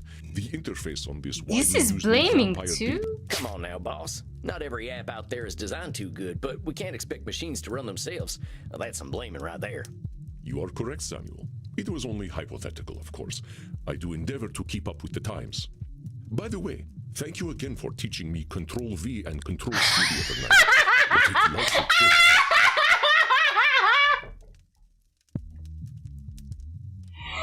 No, that's so funny! He did not know about Control-C, Control-V.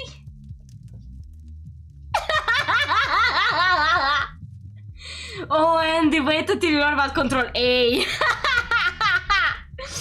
Oh, that's so good. Oh yeah, way faster than going through the edit menu all the time. You youngsters always find the latest tricks. Let's keep going, though. That's so heat. I think I get it. I ain't trying to erase what I did. I'm just bitter that I felt like I had no choice at all. And it all goes back to the United States taking my daddy away for their manifest destiny. Ooh. I'm mad at him too. Dying for his country. What kind of nonsense is that? How'd his country pay him back? By making my poor ma marry a drunk who beat the daylights out of her and his kids? Ain't no damn wonder I turned out the way I did. Political, they're going to political. That must have been devastating, Samuel. Countries are not human. They cannot feel. And stories such as yours prove it. I mean, have you heard about the hit series Hetalia? Or may I interest you the not so hit series of internet videos called Country Humans? Okay, shut up. I mean, what the hell, Andy? My daddy's corpse didn't give a shit about no United States of America. It's kind of funny when you think about it. He died fighting the British so the U.S. could say they own Missouri. Who the fuck cares? Ooh, damn! Samuel? I'm telling you, Andy, the best thing about being dead is realizing how little that nationalism crap matters. Yeah, he would definitely not vote for Trump. That's for sure. Hear it, Samuel. Desire for identity can create monsters worse than we. What happened after your father died? Well, we didn't have nothing. The money was running out, so my mom got married to a hard man who drank even harder. The next thing we see is MGS, where it says soldiers are just tools for the state. He beat up my older brother, Jeb, for fun. And once Jeb started fighting back, dear old stepdad came for me. And that's when my brother killed him. Oh, so Jeb is the older one.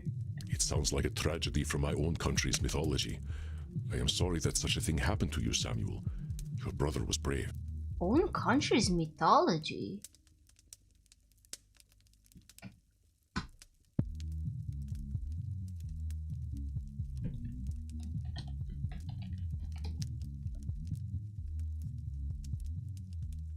Greek?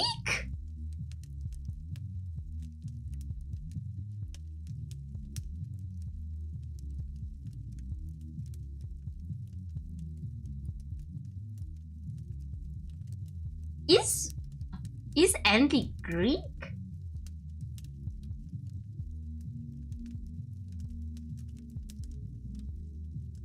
Sounds like he's Greek. Okay, hold on. Is it Greek or... Yeah, I feel like he's Greek. No kidding. We went on the run together, but he was the one who kept us alive and fed, mostly through stealing and begging. Once we stopped being cute, begging didn't work anymore, so we moved up to robbing and killing. Killed my first man at 12, and then it got a little too easy. That is young. I cannot imagine how difficult that must have been, Samuel. My country asked me to kill at 20, and I still remember how devastating it felt. Ooh. Yeah, well, nobody told me to do it. Like you said, that was all me. I don't think anyone was surprised either. When my brother and I rode into a town, you should have seen the way people looked at us. They knew we were trouble, and we were determined as hell to prove them right. A moment, Samuel. I believe this is an opportunity for some growth. It's them distortions again, huh? To err is human, as they say. Do not be discouraged. There is something in what you just said that you cannot be sure of. Can you tell me what it is? Of what they fell? Nationalism is neat, actually. No, Samuel, no! Nationalism is not neat! I guess there ain't no way of knowing that people thought we were trouble. Sorry, I didn't save. Sorry, I didn't save. That's right, Samuel. Sorry. There is one way of knowing exactly what they were I was thinking. too fast. That would be to read their minds. Sorry. Next time. How could you not be? I hate nationalism! Thus is the cognitive distortion called mind reading. Yes, we can weigh evidence and make predictions, but never with complete certainty. When we assume somebody's thoughts, they have no opportunity to prove otherwise. People usually imagine I'm sitting here thinking about horses, but that's true only some of the time. It's mind reading to invent someone else's thoughts. We can't know them. That hombre there really is quiet. He must be plotting against me. My blood partner's thinking of leaving me for a sexier vampire. He didn't say so. I just know it. He, by the way, he. When that lady saw my fangs, she must have thought I would sound like Bella Lugosi? Lugosi Bela, you mean?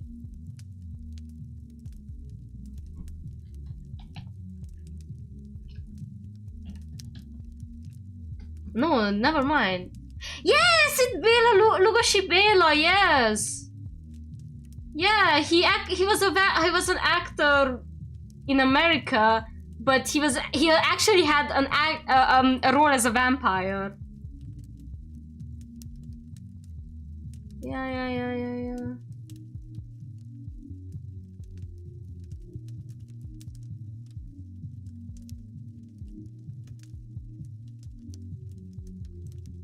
Oh, he was in German movies too. Spooks Run Wild. Was the name of that movie? White Zombie? The Devil Bat? Oh my. Yeah, that's a Hungarian dude. I was like, Luko Shibela, I know that name. He's like a really, really old actor. Like back in... He has some colored movies, but black and white too. I was a dirty little thieving murderer. I don't blame him for judging me. Come on, labeling. First, that's labeling. Second, one of those people might have been patient and gentle. One that had an experience like yours. You cannot know. With your mind reading, do you see how you made everyone your enemy? Yeah. You're right. You're damn right. No one expects a child to be perfectly aware of themselves and the world, Samuel.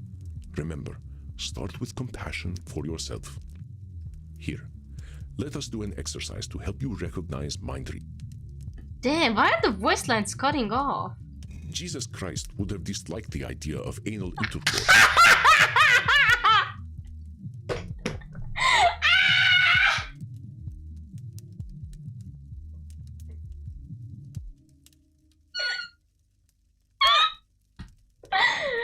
Oh my god! I love you, Andy, please!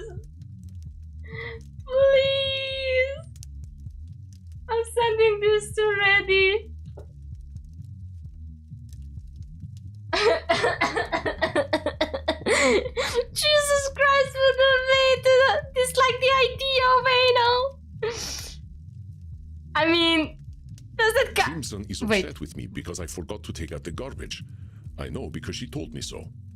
I mean, if she's told you so, I don't think she... I sent my friend Vlad an internet message and he left it on red. He must hate me. That's mind reading for sure, but let me save. Not Jesus Christ hating on anal. That's some mind reading for sure. There's no way you know what Vlad's thinking. Maybe he wasn't ready to answer, or maybe he forgot. Excellent, Samuel. That's correct. There are endless reasons why Vlad would leave my messages on red, and only Vlad knows them. Damn, that's our boy. Reading too much into an internet message is a massive waste of time. Oh my god! I call them parasocial people out right now, Andy! The Pony Express was a lot healthier, I think. This internet stuff makes people get real nutty. Mortals are in more of a rush than we are, I'm afraid. Let us continue. One of the patrons of my club was having dirty thoughts about me. I know because I read his mind with my vampiric powers. I mean... I told our bouncer Bert a funny joke the other day. He was quiet, but very amused.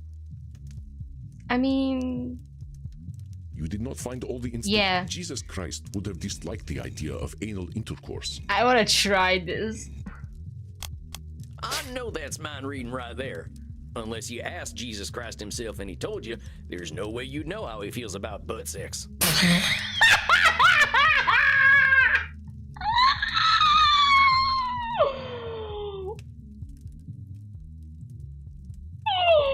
Oh, this is so good! This is so good!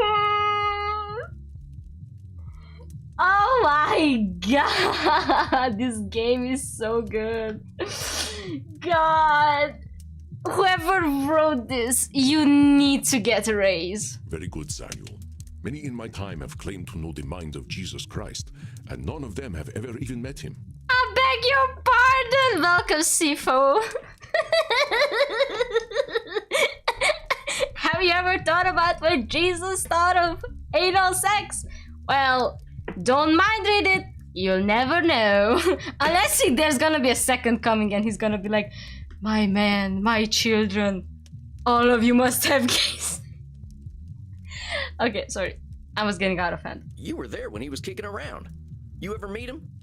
No, that part of the world was never really vampire friendly. I mean, I love how he's like, there's a chance that, you know, like, he's just like, no, I don't think so. No. The chair you're sitting in is one of his, though. Magnificent, isn't it? Wait, what now? Jesus Christ made this chair? I mean, he was a carpenter. I bought it cheaply before he became a big deal. He was certainly ahead of his time as a carpenter. I bought it cheaply.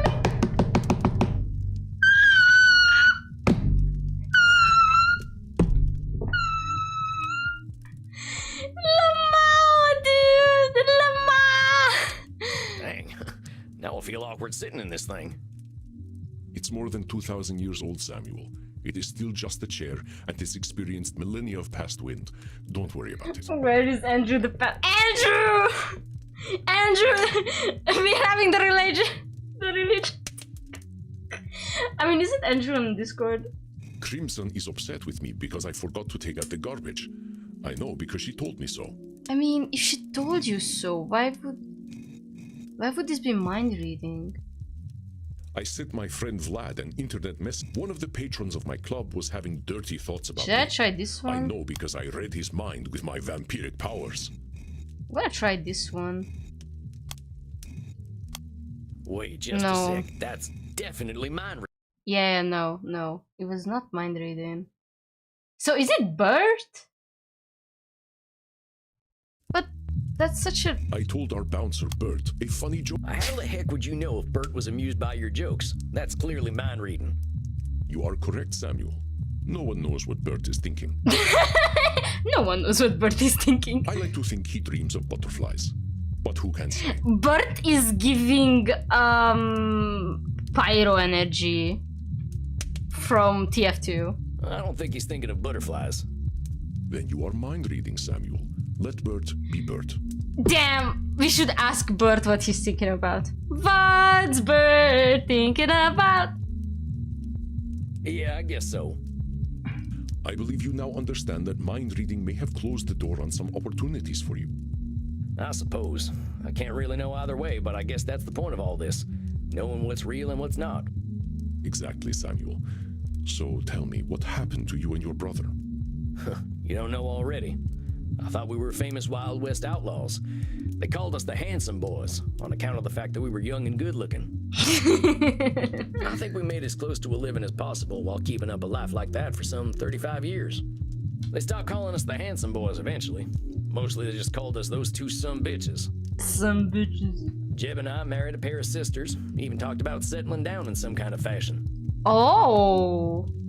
Wait, isn't that weird? I don't know, is that weird? That your sister-in-law is... I mean, I guess it's not that weird. I don't know. I guess we got greedy though. One last big job, as they say in the pictures.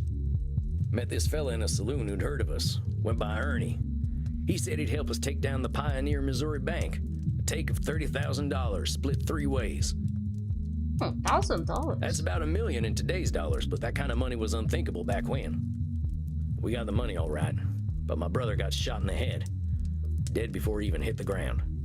I didn't know who did it, so in my rage, I killed every soul in that bank. Ernie and I ran off with that dirty money, but weren't nothing the same after that. When she heard the news, my sister-in-law was screaming so loud she scared the coyotes away. My wife left with her that night, and I didn't see either of them ever again. Oh. Not sure I wanted to. I had $15,000 and no interest in spending it. Just sat there in a sack. When Ernie invited me to join his gang, I saw no reason not to. I'm pretty sure I signed that devil's contract as soon as I started killing them folks in the bank. I am sorry, Samuel. That is a truly horrifying story. I can hear the pain in your voice. Your brother was precious to you. Yeah. He wasn't a good man, Andy. But he kept me safe.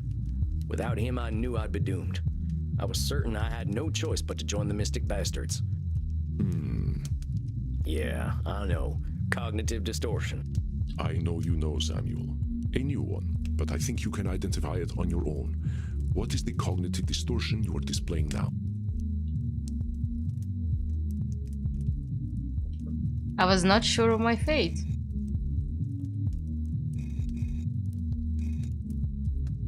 I was so sure I was right to join the Mystic Bastards. Ain't nobody could have convinced me otherwise. Indeed, Samuel. This cognitive distortion is known as being always right. And when you are always right, your choices are limited, even if they lead to doom. Doom? Always right. We all get things wrong sometimes, and we all know it. But in the heat of the moment, we might get so worked up we feel everything we say is correct. We might double down on opinion, I cannot read, or even reject opposition first thing. In these moments, all our beliefs feel always right. Disagreements have nonce? I cannot read that word. And although we might get a lot right, we're not always right. The evidence is irrefutable. Bram Stoker was a vampire himself. Yeah. I know the way through the canyon. No need to check the map, don't question me.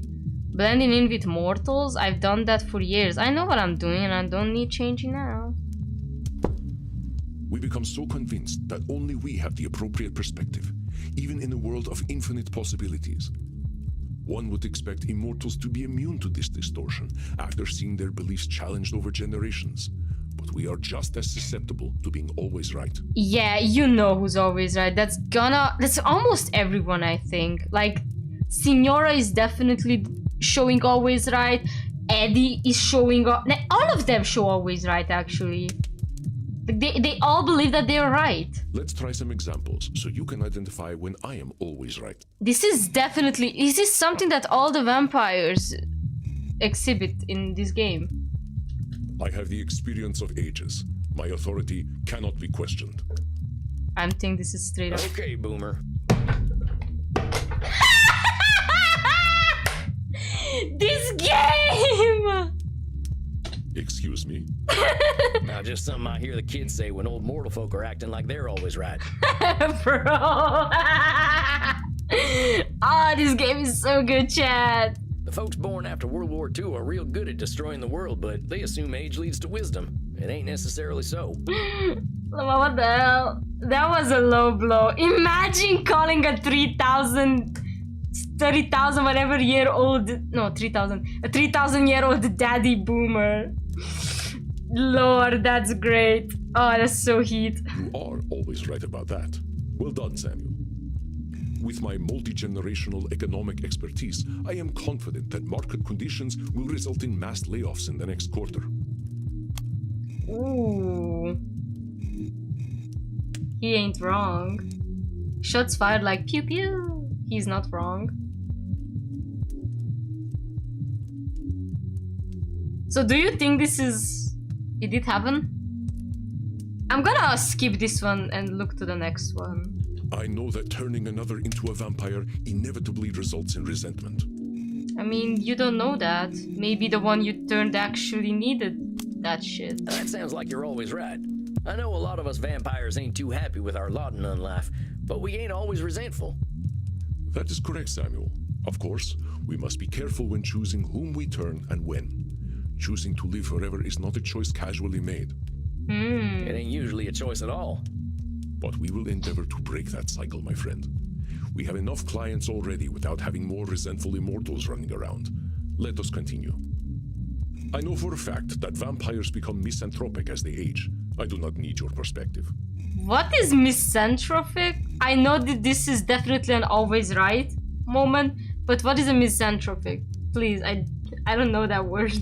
That's a big word for little old silly little goober me.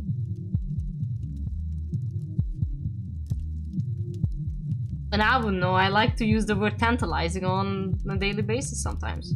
Showing a dislike of other people. Ah. And now hold on, you ain't always right. You think if we're gonna turn into misanthropes is limiting you from making new vampires, but that's just your thinking. Very good, my dear Samuel. Caution is warranted when bringing a new soul into the dark, but I must consider perspectives other than my own. I have not had much good fortune with my children of darkness, but I am indeed not the only judge of character. Your children of darkness? Ooh, can I be the next one? You got kids, Andy? I had many dark children before I recognized the gravity inherent in doing so. So he turned a lot of people vampires. I only wish more of my brethren could learn what a responsibility it is to begin the unlife of another. I know the internet is a passing fad. I have seen technology come and go, so I can trust my own expertise. Oh, that's definitely always right. I think you're doing a little always right there, Andy. A lot of folks had unwavering confidence that the fax machine was gonna stick around forever, but they weren't right neither.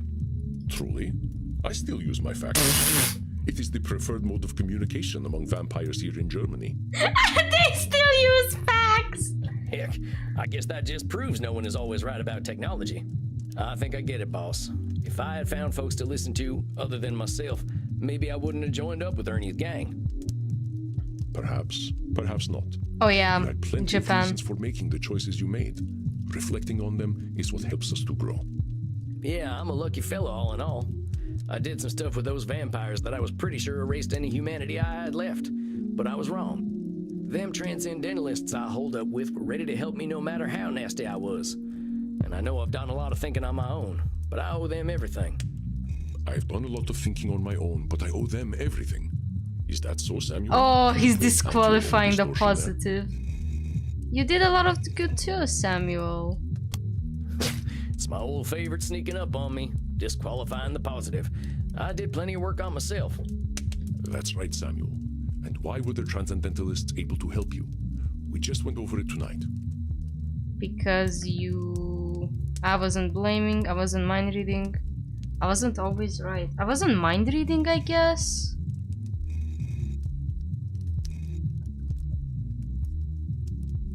I wasn't assuming they thought I was scum, which would have been mind reading. I let them help me. Excellent, Samuel. Oh. Your capacity for self-reflection, and so quickly, is truly inspiring. I almost feel as though my blood is circulating on its own. Aww. Oh, come on, Andy. I'm just a fella. Come on, you're such a good boy. You have earned a reprieve from disqualifying the positive, my friend. Embrace it. I believe we have had a productive session today. Let us not press matters. This is difficult work, and you are handling it wonderfully. How do you feel? You know, I feel okay. Somehow it's better than feeling good. What happened is what happened. Some bad stuff happened to me, and I did some bad stuff. None of it lasts forever. That's the nice thing about having all the time in the world. Your trials have made you wise indeed, my dear Samuel. Now rest, my friend. You shall soon share your wisdom with your clients. I wish you a good night. Okay, I'm gonna save here. Yeah, I believe it's early coffin time for me tonight. Have a good night, Andy. You as well, Samuel. Rest in peace. God. That's it. Okay, I'm gonna save here. Samuel, greetings. You look a bit pale. May I offer you something to drink? Alright, I'm gonna save. And I am going to exit. Yes. Alright, we did good to die. I don't know how long is this game, but I stop a lot to laugh. And I stop just to see the joke.